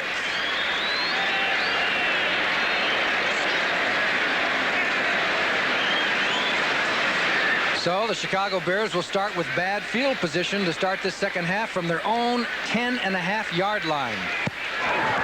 Illegal block above the waist from the rear, number 37 on the run back. First down. That was on Willie McClendon, so it's first down. And boy, I tell you, we needed our pom-poms here with all the enthusiasm. That's right. Look, Mom, no overcoat in Green Bay. Who expected that in the second week of November? But we hope you're enjoying the game, and the Bears have the ball at the 11-yard line, 1st and 10, trailing by 11. Peyton 34, Suey 26 are the running backs, and Walter Payton tries to go outside. Good rumble, with little luck. He fumbled, and it was picked up again by Walter. George Cumby made the tackle, and he's been an active linebacker today. And give some credit to Mark Murphy, who strung the play out and did a good job. As you look at the first half statistics, the Packers in total yards 196 to 148. Offensive plays pretty even. Actually, the stats aren't that far apart. Time of possession is kind of even. The turnovers are even, although Mark Murphy's interception set up the big touchdown. Here's Vince Evans, who is 7 for 16 for 79 yards and 1 interception. On the 11, Suey cuts inside and gets to the 15-yard line before Mike Butler makes the stop. Butler played down the line, and I know that Suey saw him coming. He had a wide-open shot at him. Good play by 77. Well, that's what Evans has done today, and Whitehurst has had a glorious afternoon. 3 touchdown passes, 9 for 21, but compared to what Evans did last week, this isn't a bad game either. He only completed 7 last week. That's right. And you know, the last time the Packers had a winning season, David Whitehurst was the quarterback. 1978. 3rd and 6 at the 15-yard line, and 3 wide receivers are in for the Bears. And instead they go to a draw. Matt Suey, and he gets to the 22-yard line. George Cumby makes the tackle, and it'll be a first down for the Bears. So a good call there by Evans. Cumby, there you see him from Oklahoma. He was out with an ankle injury virtually all of last year. And we have to give Matt Suey some credit. That was good hard-nosed running by Suey. That wasn't a big hole for him. He just pounded his way through. As you look at... Is that a Packer fan? That's Green Bay's #1 fan. He better be. He sacrificed his looks for that. I don't want to be there when he has to wash that off. 1st and 10 at the 22. And the pitch goes to Payton. And Payton, following a wall of blockers, which closes up in a hurry. Wingo and Butler and Cumby were all over there. It looked like Payton was going to fake a throw. Did you see that? No, I didn't notice that. I was watching Mark Murphy, 37, and he is doing a heck of a job on those end runs for Green Bay. He's getting out there in the flat very quickly and kind of stacking it up and allowing his other teammates to come over and make the tackle. Number 37, Mark Murphy, doing a good job. Mark Murphy, who made the big interception. So Walter Payton, who in the first half, or right now, has 40 yards and 11 carries, over 9,000 yards, 4th leading all-time rushers. He's not wearing gloves today because the weather is so good. He normally wears 1 or 2 gloves. 2nd and 8 at the 24 for the Bears, trailing 21-10 in the 3rd quarter. Payton cutting and juking and close to a first down. Mark Murphy coming up and making the hit to prevent Payton getting the obvious first down, but they have it anyway. So Waller picks up the first. Payton has gained 100 yards in only 1 game this year, and that was in the overtime victory over San Diego. Casey Merrill and Ezra Johnson alternating, and Merrill is in there now. 2 tight ends for Chicago as you look at Bart Starr and Zeke Bratkowski. Starr, the great legend quarterback here, but seems that everyone since Lombardi has had trouble in this coaching seat. First and 10, 33. Pitch to Payton. Suey blocking. Walter Payton around side. It's a first down. And knocked out of bounds by Maurice Harvey, the free safety, who was acquired right before the season started from the Denver Broncos. And you mentioned Suey blocking. He did a good job on that, number 26, Matt Suey. And there's Harvey. But the Bears have decided, apparently, that they're going to come out the second half and run that ball and try and run it right down the Packers' throat. As you look at Walter Payton with 43 100-yard games, he's second to the legendary Jim Brown. And right now, Payton has 65 yards following that 16-yard pickup. First and 10 for the Bears on their own 49. Opening minutes here, third quarter. And Payton, they're going Payton left, Payton right, but it's been working so far as Walter collides at the 45-yard line. And a gain of a good 6. Maurice Harvey coming up from free safety. So Payton now is 70 yards, and he has a head of steam going, John. Well, we're seeing a steady diet of 2 tight end situations, too. For the extra blocking, Cobb and Earl are both in there, running off the I formation most of the times with one receiver, or at least one wide receiver.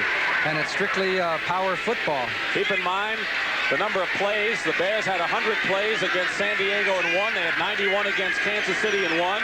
So we'll keep track of that at 2nd and 4 at the 45. And Suey goes nowhere. Barely gets back to the line of scrimmage as John Anderson, number 59, from Michigan, who you see the cast. He had a bone graft from the hip to his arm. He's broken his arm the last 3 years. And he played off the block by Robin Earl. See, when you have those 2 tight end situations, you try and bring those, that forces those linebackers in there a little tighter, and you try to get that blocking situation that you want. Now they're not in the I formation. 3rd and 4 at the 45. 5 defensive backs in there for the Packers. And they're trying to put pressure on Evans. And Mike Butler recovered by Chicago, but Mike Butler and Ezra Johnson came in, but it was Buzz Butler that got an arm on Vince Evans, and recovering the ball was Emmanuel Sanders, the defensive left guard. Make it the right guard. And then he, whatever he is, made the recovery. That's right, he got the ball. However, the Bears are going to be forced to punt thanks to Green Bay's effort by Butler and Ezra Johnson. Good pass rush. So the Packers stop, and Parsons with his 5th punt of the afternoon upcoming, and Ron Cassidy. Good high kick by Parsons, and a fair catch called for at the 10-yard line.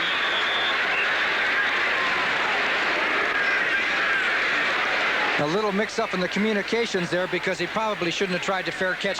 Who was 5-11 2 years ago, 5-10-1 last year, and 4-6 in this game. 1st and 10 on the 10, and Gary Ellis changes direction and gets good yardage, close to a first down at the 20, before Otis Wilson from Louisville makes the tackle for the Chicago Bears.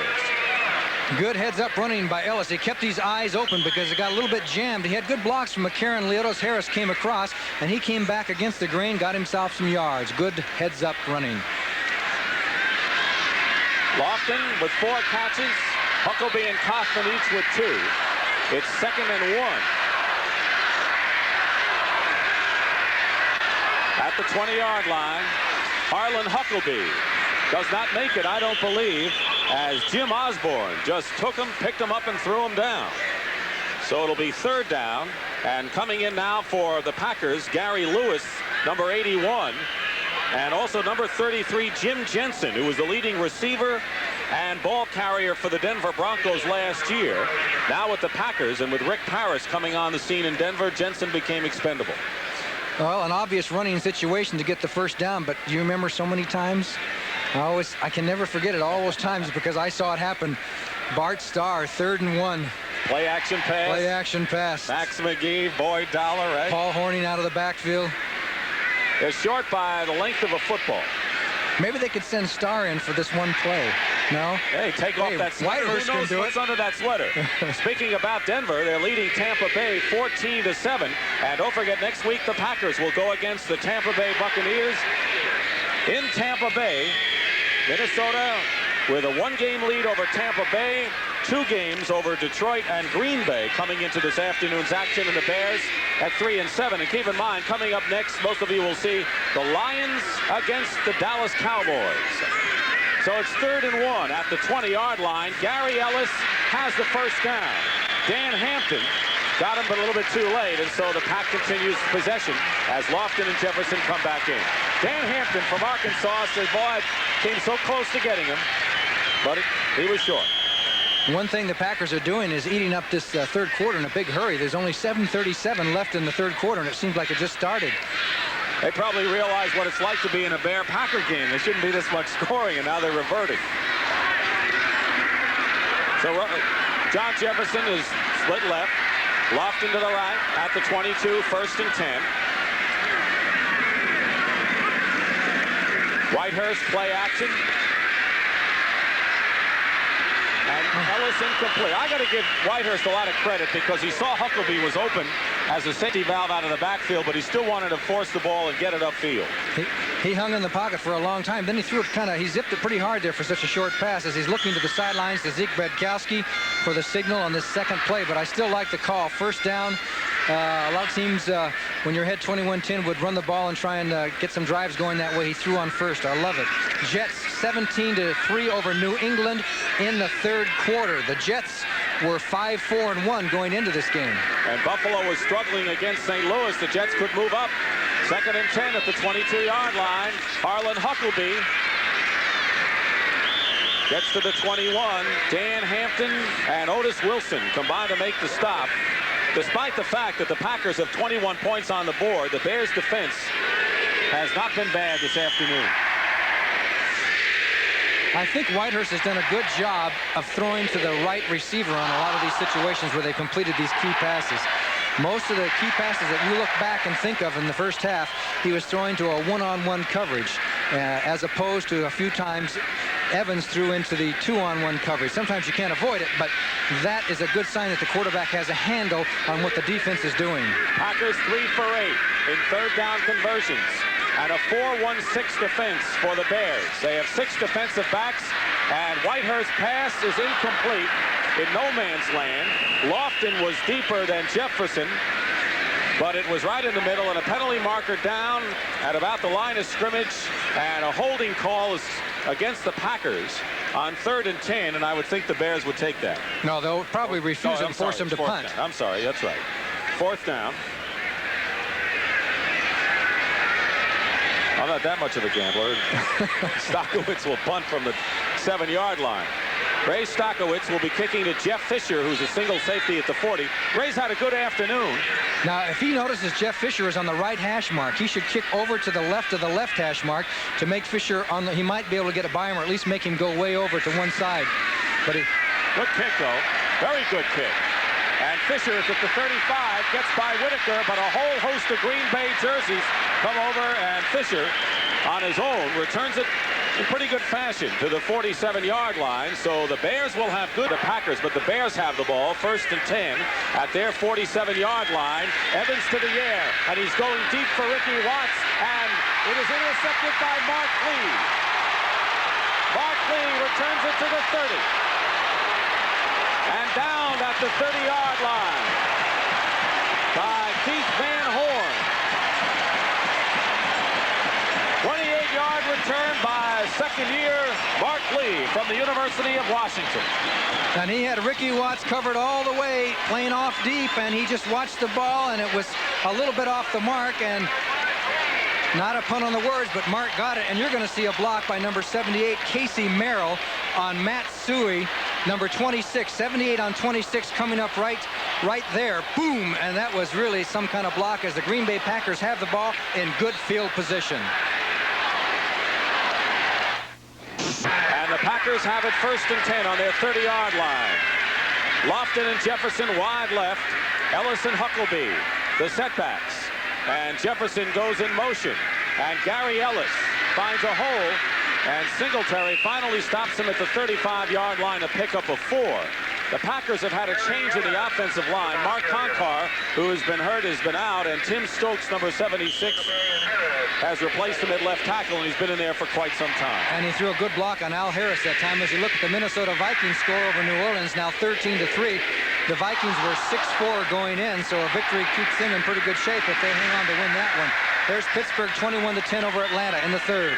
2nd and 6 at the 35 now for the Packers. The lights are on here at Lambeau Field as it begins to get slightly overcast as Harlan Huckleby puts on some steam and gets to the 40-yard line, a yard short of a first down. And the free safety Doug Plank came in to make the play. So this is a big day for Huckleby, who has now carried 10 times for 47 yards.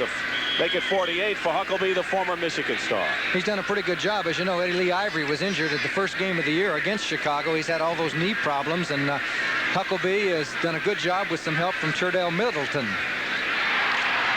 Steve McMichael, number 76 from Texas, is coming there now for the Bears as a 5th down lineman. Gary Lewis is in there as a 2nd tight end. 3rd and 1 at the 40. Whitehurst, the quarterback. And Harlan Huckleby has a first down. Hampton the tackle, but not before Huckleby picks up another first down for the Packers, and it's 50 yards on the day for Harlan. He put his nose in there that time, didn't he? He was coming off. It was actually an off-tackle play. He saw a little daylight cutting up the field and got there and got the first down. As Bart Starr says, I like it, I like it. Bart Starr says he went with Whitehurst just as a gut feeling.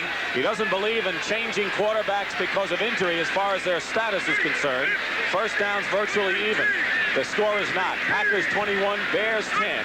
Under 4 minutes to play here in the 3rd quarter as Whitehurst is going up top to James Lofton. And it's overthrown as Henderson and Doug Plank were covering on the play. Don't forget, following this game, and most of you will see, the clash between the Detroit Lions and the Dallas Cowboys at the Silverdome in Pontiac, Michigan. We were talking to David yesterday. He was here at the after practice. It must have been 3 or 4 o'clock in the afternoon, 2 hours after practice was over, and he was watching game films. Tonight on CBS starts with 60 minutes, and then it's Archie Bunker's Place in One Day at a Time. Stay tuned for Alice and the Jeffersons, followed by Trapper John MD. It's all tonight on CBS. Bears in a 5-1-5 defense. 2nd and 10, 43. 3:44 to go, 3rd quarter.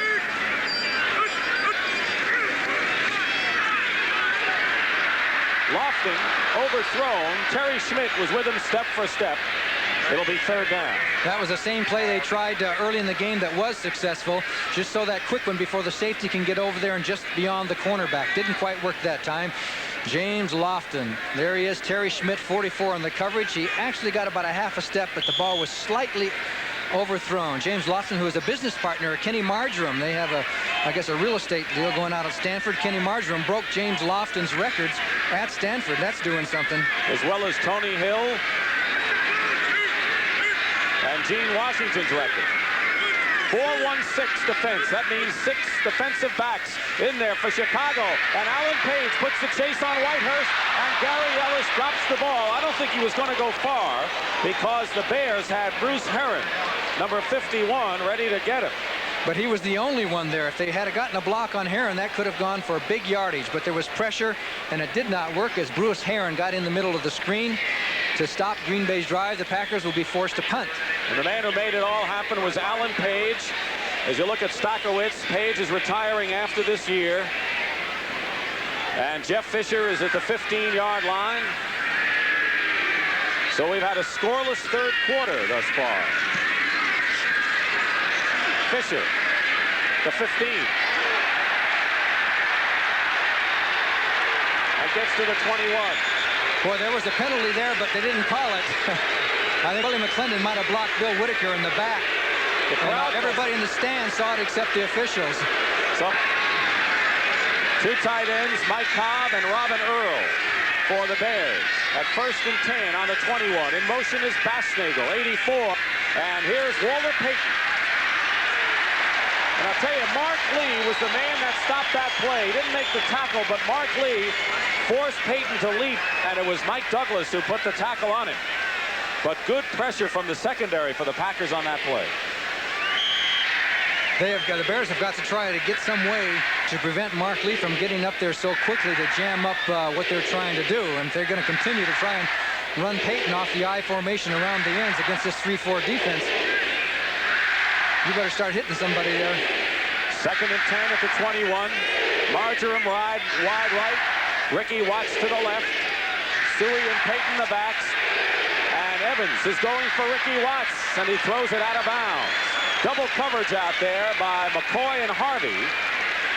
And Evans got some pressure there. So the Green Bay Packers have not put a lot of pressure on opposing quarterbacks as far as sacks, but they're pressuring Evans a bit today. Estes Hood comes in as a 5th defensive back. Murphy goes out, so Whitaker also comes in for Green Bay. That's been their alignment today. The Bears had suffered only 6 sacks in the last 6 games. So their sack percentage has gotten better and better on offense. David Williams is in as Neil Armstrong and Mark Gibrot to talk on the sidelines. 3 wide receivers and Williams 22. 3rd and 10 at the 21-yard line with 2:36 to go in the 3rd quarter. Dave Williams out of the backfield, but he is hit immediately, and a loose ball, and it is still Chicago ball. But Mike Douglas, the man that the Packers are starting to say has all-pro potential, made the hit on Williams. And I think Dave Williams might have hurt his knee again as the backs came out of the backfield and crisscrossed. Peyton and Dave Williams crisscrossed about 2 yards down the field, and he chose Williams on the pattern, and he was hit. And that's too bad, because he's gone through a lot of suffering in the last few weeks, and it looks like he took it again. Davey Williams, cut loose by the 49ers, played up in Canada for a while, and his return. Dave Williams on the bench, and we saw Don Hudson, who, by the way, still holds the NFL record for most touchdown catches in a career, 99. As we go back into history in this Packer-Bears series, Parsons to punt. This is the 125th game in 60 years. And the Bears lead at 66-51 in 6 ties, but the Packers lead here, and Mark Lee is going to the 26-yard line to get that ball. And drop at the 35. So we have 1 minute and 50 seconds remaining in the 3rd quarter. It has been a scoreless 3rd period. After the seesaw, first half ended up with Green Bay in front 21-10. A 51-yard kick for Parsons, who is having a terrific afternoon, John. Yes, he's steady as she goes. Steady as she goes. He punts high, he punts far, he can punt short, punt out of bounds inside the 20. In fact, he leads the conference in kicks inside the 20 that go out of bounds. At the 35 for the Packers, 1st and 10. Beautiful afternoon for football here. Temperatures in the 50s, and on the draw play, Harlan Huckleby gets to the 35, back to the line of scrimmage, and that's all, and a penalty marker is down. Maybe a late hit on the Bears. They're calling it on Gary Fensick. However, the whistle had not blown, and unless they're calling for a spearing, the whistle definitely had not blown when Fensick put the hit on him. Fensick is arguing to no avail. Let's pick up Gene Bart. Personal foul, unnecessary roughness, 45 defense, a late hit. It's on Fensick. Automatic 1st down brings the ball to the 49 of Chicago. And now the Bears have to be careful, as we'll take a look at that play, to make sure that the Packers don't score. Well, it will appear to be a late hit on this replay, but the whistle had not blown when Fensick came in to make that hit on his way down. 1st and 10, Packers. Whitehurst hit, but gets rid of it to Lofton out of bounds. Pressure coming in from Hampton and Alan Page. They get Osborne. So far, Whitehurst is 9 for 26, 140 yards, 3 touchdown passes, and the savvy veteran Alan Page in his last year. 15 years, never missed a game in all that career. Out of Notre Dame, of course, played for the Vikings for so many years, and has really helped the Bears the last 2 or 3 years. Whitehurst told us, you got to watch out for Page. He knows when to get in there, when to not, knows about the counts. He makes up a lot for his experience, I'll tell you that. Whitehurst pass is dropped by Lofton out of bounds. He had it, and he dropped it at the 39. Reuben Henderson defending on the play, so it'll be 3rd down. The reason he dropped that, for any youngsters who are watching, was that he put his hands out to catch the ball rather than bring it in. Now watch, this ball is going to come right into his shoulder pads and his stomach, but he's not going to wait for it. He's going to put his hands out in front of it and catch it first. And that is not the proper technique to catch a football. Let the ball come in and then catch the ball rather than stick those hands out for it. Todd Bell and Jeff Fisher are into the secondary, so there are 6 defensive backs and 4 down linemen with Hartenstein in there. 3rd and 10 at the 49-yard line. And that's what the Bears are doing. They're showing a safety blitz, and the pass up the middle to Lofton is complete, and a first down at the 37. Doug Plank hit Lofton, but not before the former Stanford star has a first down. Did you see him kind of mess up Doug Plank's hair afterwards? The Bears put the blitz on. Everybody coming up the middle. Lofton concentrates on the ball, takes Plank's hit, and it was a tough one. Now stick with it, and you'll see him get up and tap Mr. Plank right on the head. Good, tough, hard-nosed football by James Lofton on this one as he got away from Terry Schmidt. And 46 is going to come into your picture, and this is what he's famous for. He'll hit you. He'll hit you. And Lofton took it, got up, and said, first down. Thanks, Doug. Lofton, 5 catches for 80 yards. Huckleby has caught 3 TD passes, and Gary Ellis tries to go outside and can't. A fumble. And the Bears apparently have recovered. I think Al Harris picked up the loose ball. And Chicago apparently has blunted the Packer threat there. They have. And that's a big play for the Bears because another touchdown at this stage might have made things dim for Chicago. They're down by 11 as it is, but now they have a respite. And Neil Armstrong's happy about that. There's no question this game has still got a long ways to go. We're not even in the fourth quarter yet. As the Bears force a turnover, you're going to see a pretty good block there by Harlan Huckleby on Gary Campbell. Then Ellis goes to the outside trying to play off his block by Tim Stokes, and finally the ball is stripped away by Otis Wilson. 55 is the man who really gets credit for stripping it. And Al Harris said, look, I got the ball. So he takes off, and he's going to lateral to Doug Plank. There he is. Good heads-up football. That's the first fumble for Ellis since the opening game of the year. Pretty good record. Evans fakes a pass. Casey Merrill is chasing him, and he's going to go deep for Marjoram. Incomplete. Marjoram was back there. But so is Mark Lee and Mike McCoy. What an arm. Evans threw that ball 60 yards.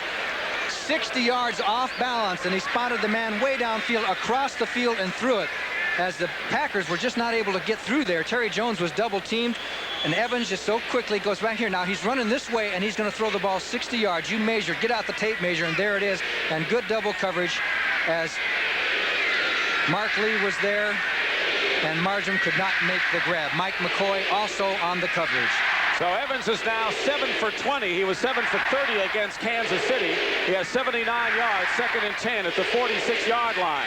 Less than 30 seconds to go in the third quarter. Pass to Suey. He's still going. And Matt Suey, with the second effort, has a first down for the Bears at the 43-yard line. Terry Jones and Mark Murphy combine to make the stop. So following the fumble by Ellis, who had fumbled twice in the opening game against the Bears, a completed pass to Matsui. And still at 60 degrees that's out right. there. Yeah. They don't show me anything. 1st and 10 as we start the fourth quarter for the Bears. Walter Payton, who gets inside the 40-yard line. Dick Stockton and Johnny Morris here in Lambeau Field. And other scores around the league. And let's start off as Payton goes back to the huddle with the game we're watching, the Minnesota game. The Saints 20-3 in the fourth quarter. Looks like they're going to win their 7th game of the year. Hey, AFC over the NFC. Denver 24-7 over Tampa Bay. The Buccaneers would fall 2 games behind the Vikings. 2nd and 5 at the 38, and Philadelphia rolling it up over Baltimore. Suey, and a fine play. Terry Jones, he's had a good game as the nose tackle. Terry Jones, number 63. He ran right over Dan Neal, the center, and just busted his way through there and jammed that play up. Good play by Terry Jones to put the Bears into a passing situation. Jones was an 11th round draft choice. He's in his 4th year. Bill Whitaker comes in as the 5th back. Look at that. There is 63 coming across 52, and he hits Matt Suey and knocks him down. And now the Bears will be forced to throw into a big zone coverage. 3rd and 8 and 3 wide receivers. 2 of them to the left, Bosnagel and Marjoram. And Evans is looking to the other side to Ricky Watts, and he has a first down at the 25. Ricky Watts is hit by Mark Murphy, but not before Watts has caught his 3rd pass of the afternoon. This good for 16 yards. Good play by Watts because there were green jerseys all around. Evans threaded the needle on this here, put it up there. He leaped up there and made sure of the grab, and then took his punishment. First down, Chicago at the 25. Merrill is back on defense, a 3-4 for Green Bay with their normal complement of 4 defensive backs. 1st and 10 at the 25 for Chicago. Evans dumps it off to Payton. Payton scoots to the 20-yard line. So it'll be 2nd and about 6 yards.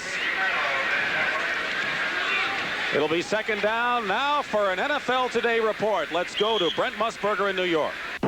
Dick, the Cincinnati Bengals have gone to their big man in this situation, Pete Johnson, the former star from Ohio State. He goes in for the touchdown. The Bengals lead the Rams 17-3. Ray Malabase's job could be very much in jeopardy. Let's go back to you in Green Bay. All right, Brandon, Cincinnati heading for their 8th win in 11 starts. And a surprise in the Central Division this year. Walter Payton up the middle. Gets to the 10-yard line, a 1st down. Maurice Harvey made the stop on him. So Payton getting inside, and the Bears with that big pass to Watts, setting up a touchdown they need with a lot of time to go here early in the 4th.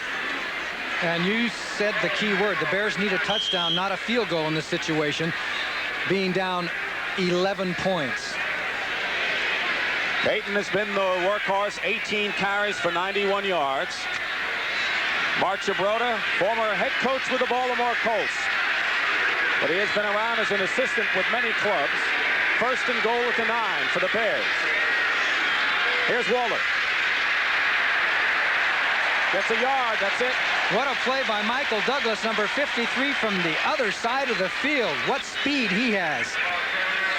Mike Douglas, who had a fumble recovery last week and a 5th-round draft choice in his 4th year, was the defensive most valuable player for the Packers a year ago. And the Packers love him. He's the best of a pretty good group of linebackers. Yes, he is, and he was a pretty good track man. He could triple jump 50 feet, high jump 6'8". That's not too bad for a linebacker. Or anyone. Right, or anyone. 2nd and 8 at the 8 now. 2nd and goal. Packers leading 21-10. Blitz, all-out blitz. And Evans gets rid of it, and it's over. The penalty marker down. And Ricky Watts got the call from McCoy, I believe. McCoy may be guilty of pass interference, and that'll set the Bears up. I think it was a good call. Looked like McCoy had his hands all over him before the ball got there. Interference, number 29 defense in the end zone. 1st down and 1. So that's the 2nd pass interference call that has gone against the Packers. The first one was Whitaker. This one is McCoy. The Bears took advantage for their only touchdown the first time. Byron Braggs, number 73, and Kurt Allerman, number 60, come in the game right now. 1st and goal at the 1. 2 tight ends for the Bears. And once again, Evans can't hear the call.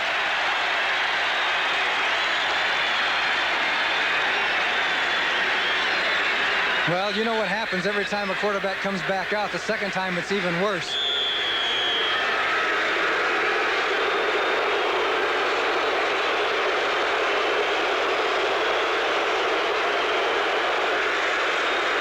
In motion, Bassnagel. Matsui, no good. Doesn't make it. 2nd and goal. In fact, I think he may have lost a yard. Packers playing it tough defensively here. Good penetration. Watch the defensive line. They get across and penetrate. Suey has no place to go, and he did lose, well, maybe a half a yard. So the Bears still have a good shot at it. 2nd down and 2. Terry Jones, who was in on that last play, has been important cog in Green Bay's defense thus far. 2nd and goal. A lot of time, in case you're interested, 10 minutes and 15 seconds. So I formation, I formation.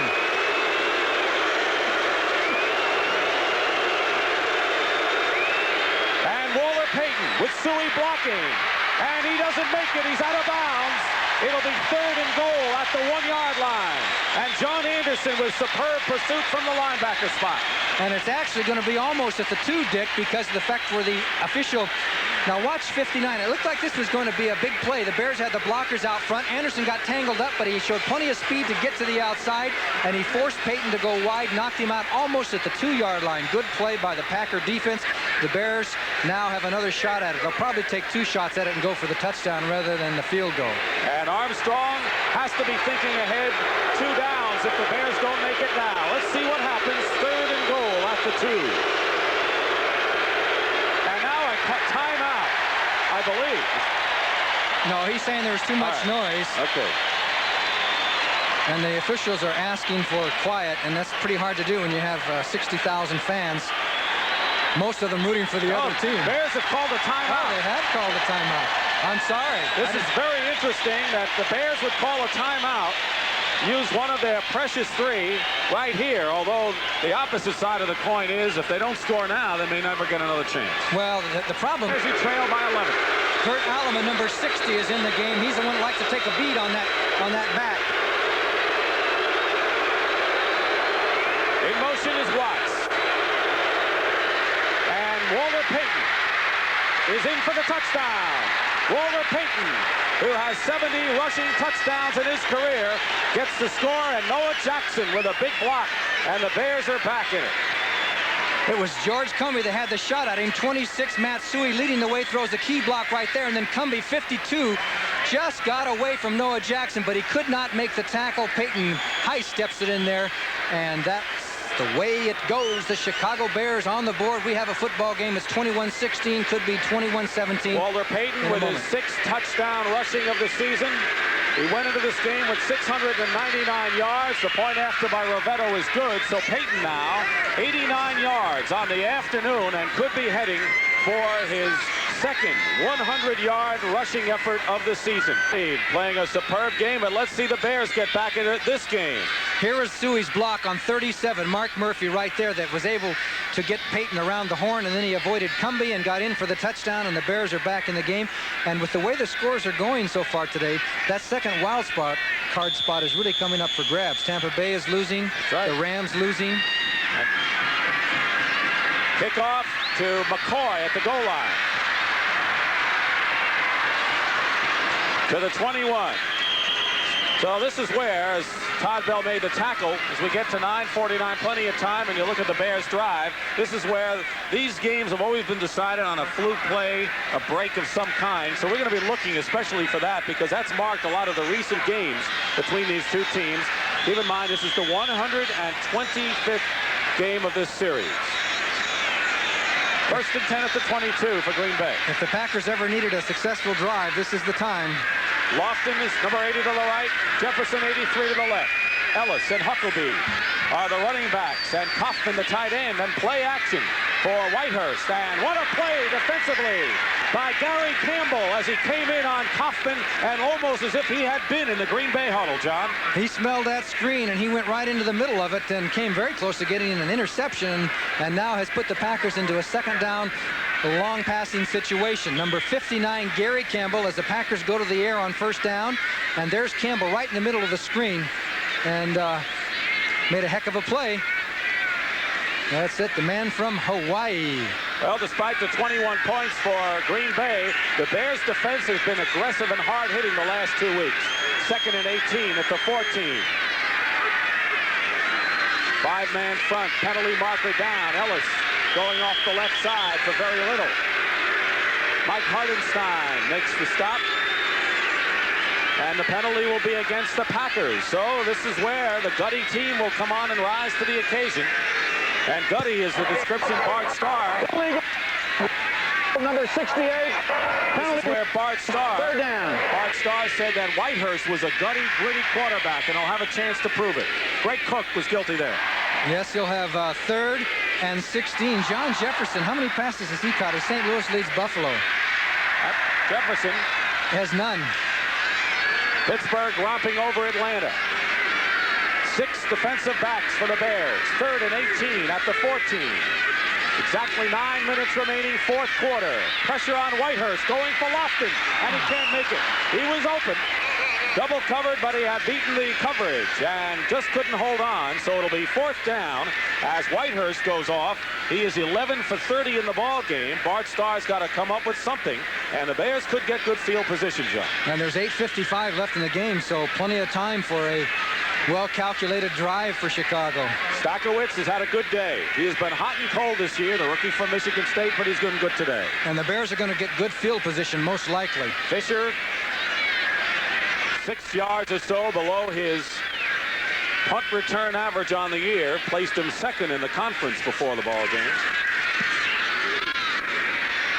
Fisher at the 40, his own 40. Doesn't get to midfield. Eric Torkelson alertly plays. The Packers have been outstanding covering kicks all year. That was an 8-yard return off a 46-yard punt by Stackowitz. So the Green Bay Packers now have to put the Bears win. They could be 4-7, only a game behind. Right. So it's a wide open derby in the NFC. 1st and 10 at the 49 for the Bears. What an opportunity they have now. Vince Evans under a lot of pressure, and he is sacked. No, he's not. I can't believe it. He gets away. And Evans is still on his feet and out of bounds at the 44-yard line of Green Bay. I'll tell you, he must have dug a hole. Unbelievable run by Vince Evans.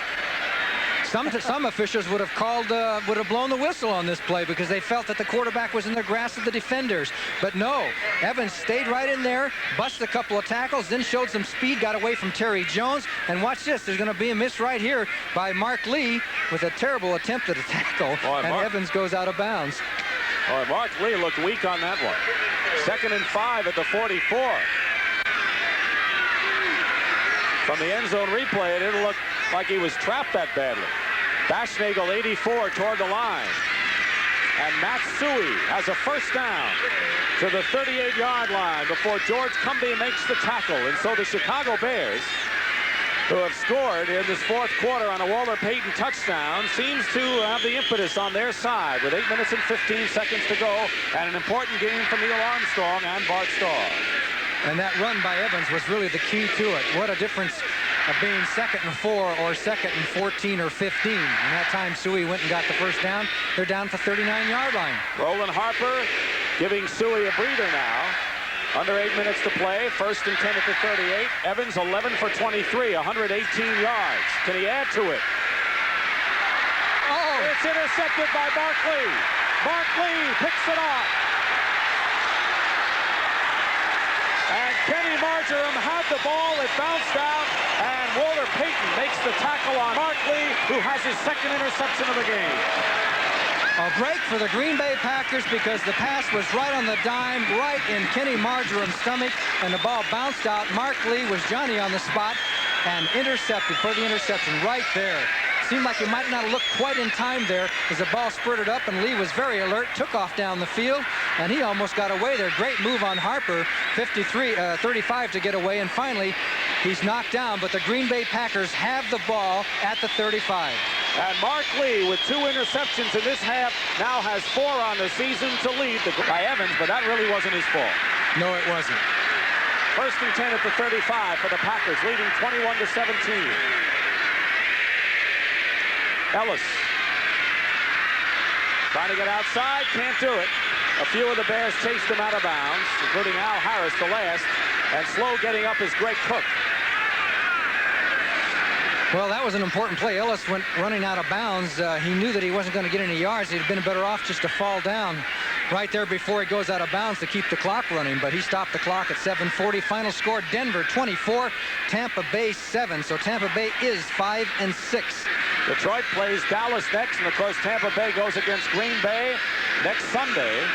The Lions have a chance to help themselves against Dallas. 5-1-5 defense for the Bears. It's 2nd and 12 at the 33. And Harlan Huckabee can't get anywhere. He is down at the 30-yard line. So the Bears with 2 fine defensive plays. Otis Wilson on that one, and Gary Fensick as well, and Plank. And now it'll be 3rd down and pressure on Whitehurst. And there's a case where the blitz works against a running play. That time Plank got through there, forced the jam up, and Otis Wilson hit him high. Plank 46 hit him. I should say Otis Wilson hit him low and Plank hit him high, and the blitz worked against the run. All right, Todd Bell and Jeff Fisher are in now. 6 defensive backs, a 4-1-6 alignment for the Bears at 3rd and 10. They are not blitzing on this play, apparently. And here they come.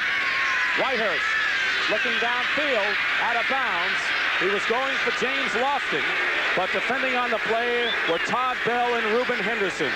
two rookies. Don't forget, most of the country, or most of you will be seeing following this game, the battle between the Dallas Cowboys and the Detroit Lions. And the Cowboys have run off 4 impressive victories against tough foes. And we'll see what the Lions could do against them as Sims and Dorsett, the big matchup of great running backs. We should mention that game won't be here in Green Bay because of the blackout situation. You're seeing the Bears and Packers here at home. Stockowitz to punt.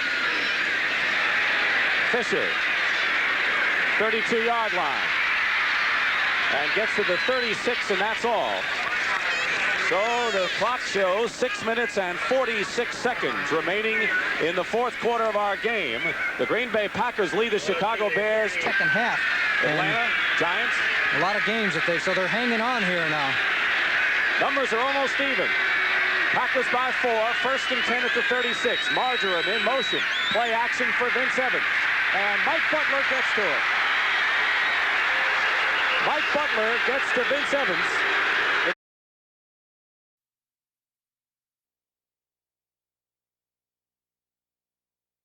Did they call it an incomplete pass or not? They called it an incomplete pass. Pretty good job by Evans because he was hit, and he still had that presence of mind as he was going down to swing that arm and throw the ball.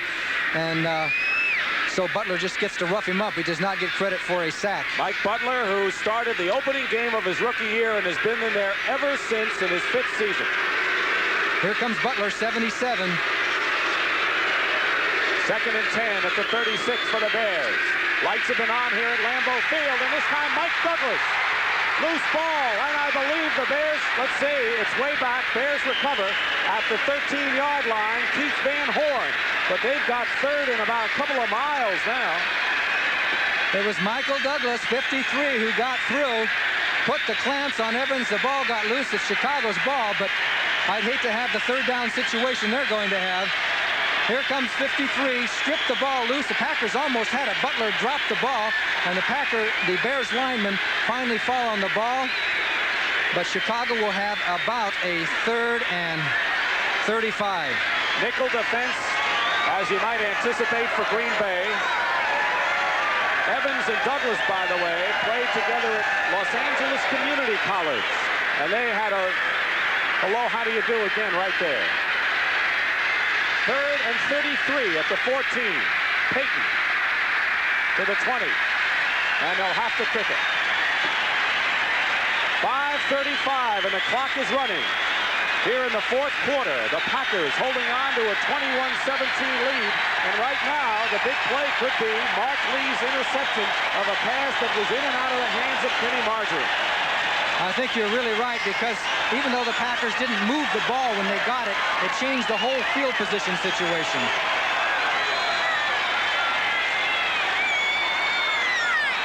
Parsons will kick. He's been brilliant this afternoon. Mark Lee is back there. And with Ron Cassidy. And it takes a Green Bay bounce and hits a Bear player at the 45-yard line. Hit Roland Harper at the 35. So the Packers not only have the lead, in which the Bears need a touchdown, not a field goal, they got the time on their side and good field position. Well, don't forget, next week, CBS Sports Saturday brings you more great championship boxing action as the WBC Lightweight Championship is at stake. Alexis Arguello, 72-4, makes his 17th consecutive championship appearance, and he's fresh from that KO over Boom Boom Mancini. He defends his title against Roberto Elizondo, who is an outstanding body puncher. Be ringside next week, 3:30 Central. 1st and 10, 46-yard line. Pitch back to Ellis. Option pass, and Ellis's toss is incomplete. And I tell you, he went back about 15 yards to throw that one. Well, I don't know if I wanted to keep control of the ball, whether I'd ask my running back to throw a pass downfield like that, but that's football. The Bears had an inopportune time. As you look at those gentlemen without their shirts on, number 32, no, number 37, Mark Murphy. If Mark Murphy looks like that, he shouldn't be on the football field. But anyway, the Bears pass blocking broke down at a very inopportune time. 2 straight sacks there. and that put him in big trouble. Now let's see if the Packers control the ball. 2nd and 10 at the 46.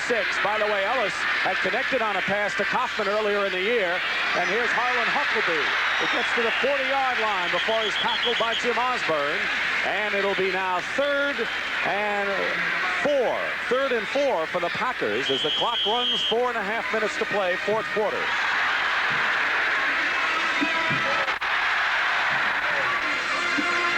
Interesting decision coming up for Green Bay. 3rd and 4.5, not necessarily a passing situation. Will they run or will they throw the ball? What's your guess? Well, not necessarily a running situation either. It's right in between. That's like saying they'll run or pass. 3rd and 4 at the 40. Huckleby. Second effort brings him close to a first down. He's got about a yard to go. The Packer punting team is already running on the field. Yeah, they're not going to take any chances. And they're going to kick it away. Stakowicz will punt. And with 3:44 to go, Fisher, number 24, goes back. Well, if he doesn't kick it out of bounds, then it won't be too profitable for him. If he kicks it into the end zone, they're in some trouble. He's got to try and kick it out on the 5 or 10. Fisher, second in the league coming in, but his average return is shorter in this game. He's at the 10. Timeouts remaining. The Bears have 2 and the Packers have 3. They get the ball off, and Fisher lets it go in the end zone, and so it really didn't help him to kick the ball, and the crowd lets him know it. They'll bring it out to the 20 on a touchback. Other scores around the league. Jets 17-6 over New England. The Jets are now 6-4-1. Minnesota still leading New Orleans, but it's a little closer now, 20-10 in the 4th quarter. And the Bears have a chance. First down with 3 minutes, 13 seconds to go. The Packers really didn't play the smartest of football. He just kicked that ball right towards the end zone. I don't know what's going on. Remember that Evans called a timeout at the 2-yard line before the touchdown because the crowd was yelling, and so the Bears are handicapped a bit there. At the 20, 1st and 10, 3:13 to go. Walter Payton trying to go outside and does. And I think he has a first down, or close to it. Walter Payton is right there. And what an afternoon he's had. He was taken out of the game with the thigh bruise toward the end of the 3rd quarter last Sunday against Kansas City. Did not play the rest of the way. In fact, Dan Neal says, I don't remember the last time we come back and won without Walter Payton in there. There was a good block by Manuel Zanders to help him get around the horn. He hit Mark Murphy on the play. But I'll have to say that the Packers didn't take the best advantage of the 2 or 3 possessions they've had in the last few minutes. 2nd and 1. Robin Earl and Mike Cobb, dual tight ends. With 3:07 showing on the clock. And Matt Suhey has the first down to the 32-yard line. And while we're on the subject of Walter Payton, he has gone over the 100-yard mark. He now has 106 yards for 28 carries and a touchdown. And that's only the 2nd time this year Payton has gone over 100 yards. First was against San Diego in the game the Bears won. Bears have won 2 out of 3 against tough teams. Packers have won 2 in a row for the first time since '78. 1st and 10 Bears at the 33. 2:35 remaining, 4th quarter. 21-17, Green Bay. Evans, however, hits Suhey out of the backfield, and he picks up 6.5 yards on the play. George Cumbie, the linebacker, makes the tackle with help from Wingo. Well, the big thing the Packers have to remember is that the Bears must score the touchdown, and the field goal won't do it. So they're going to give them those short ones. They just can't let anybody get behind them. And that's going to be the philosophy of the defense. And if that is the philosophy, you got to figure the Bears are going to make it down to the 30 or 40-yard line on shorter passes. And we are going to have our 2-minute warning before the Bears can get off a play. And when they come back, they will have 2 tight ends in there on a 2nd and 4 for the past personalities and athletes who have competed in the series. And we'd like to thank Lee Remmel of the Packers and Ted Harris of the Chicago Bears for supplying us some of that memorabilia that we hope have added to your enjoyment of this 125th renewal. 2nd and 4 at the 38 for Vince Evans and the Bears. 2 minutes to go, 4th quarter. Can Chicago come back? Evans with time. He looks off, can't find anyone, and now goes to Suhey. Suhey. Trap. That's it. He's down. Casey Merrill. Evans couldn't find a receiver, and when he found Suey had nowhere to go. So the Bears are into a hurry-up situation on a 3rd down. Tough spot with 3rd and 9. Johnny at the 34 with a minute and a half to go. And Ezra Johnson got Evans, and it's an incomplete pass and 4th down. And I got a question for you. Do you use one of your timeouts there? Because you may not get many chances. It might have been a good idea just to get themselves regrouped. Ezra Johnson got through there. They didn't have the big, only had a 3-man rush. And all of a sudden, the Packer defensive line has really come alive. 3 men beating 5 men. There's 3 men blocking on 1 Terry Jones. Here comes Ezra Johnson from the backside. He hits Vince Evans, and the Bears now have a 4th down situation. The ball game is right on the line on this play. They went to the line without calling a timeout on 3rd and 9. They may not even need those 2 timeouts if they don't get a 1st down here. All right, 4th and 9 for the Bears. Evans up the middle, overthrown, and the Packers take over on down. And listen to the crowd.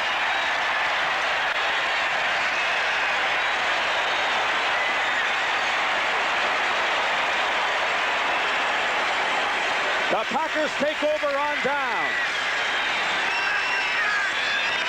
Coming up next, the Dallas Cowboys. Coming in this weekend, tied with the Eagles at 8-2 against the Detroit Lions at 4-6, knowing they have a shot at a possible wild card berth. Dallas, Detroit, Dorsett, Sims coming up next on CBS. So the Green Bay Packers will be 5-6, winning their 3rd game in a row. It's been a long time since Bart Starr has been able to win 3 games in a row. And the Packers are going to have to learn to win on the road because they have only 1 more home game after this one. Gary Ellis at the 31-yard line, and the Bears use one of their 2 remaining timeouts with 1:14 showing. Well, that 3rd down situation was very critical as to whether they should have called a timeout to regroup, because they had 2 timeouts left, and it would have put them right down to the last play. And sometimes you have a tendency, a team will save timeouts too long, and there was a case, and you were right. They should have regrouped and got themselves situated. Look at that game. St. Louis over Buffalo, 24-0. The Jets now move into 2nd place and are challenging Miami, who were losing. The Jets defeated New England 17-6. Pittsburgh over Atlanta 34-20. So the Jets are now 6-4-1. Buffalo 6-5, and if Miami loses Oakland, it's 7-3, and the Jets are 1 game behind Miami. But right here, Bart Starr has to feel good. Neil Armstrong a bit frustrated, and I think a lot of people will be talking about the failure of the Bears to call a timeout and instead rushing a 3rd and 9. Not to take anything away from the Packers, because they have played a marvelous football game today. 2nd and 7 at the 31, 1:14 to go.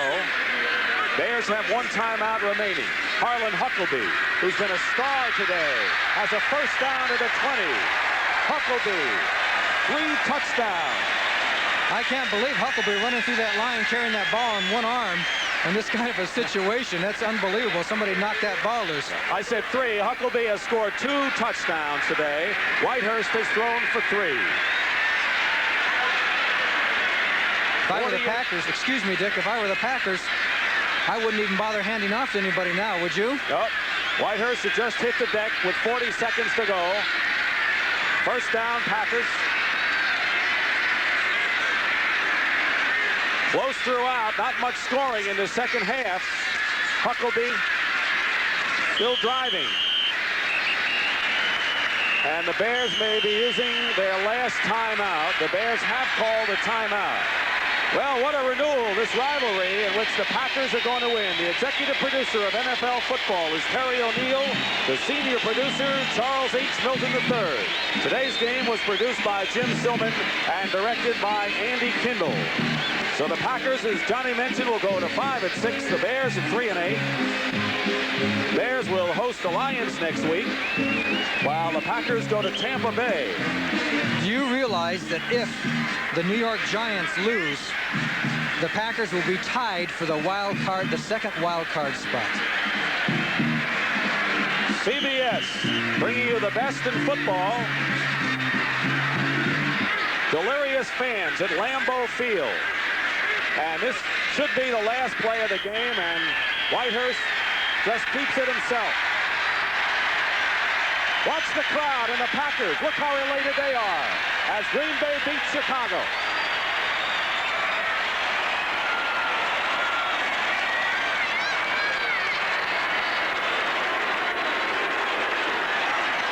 All right. This is Dick Stockton for Johnny Morris saying so long from Lambeau Field, where once again the final score, the Green Bay Packers 21, the Chicago Bears 7.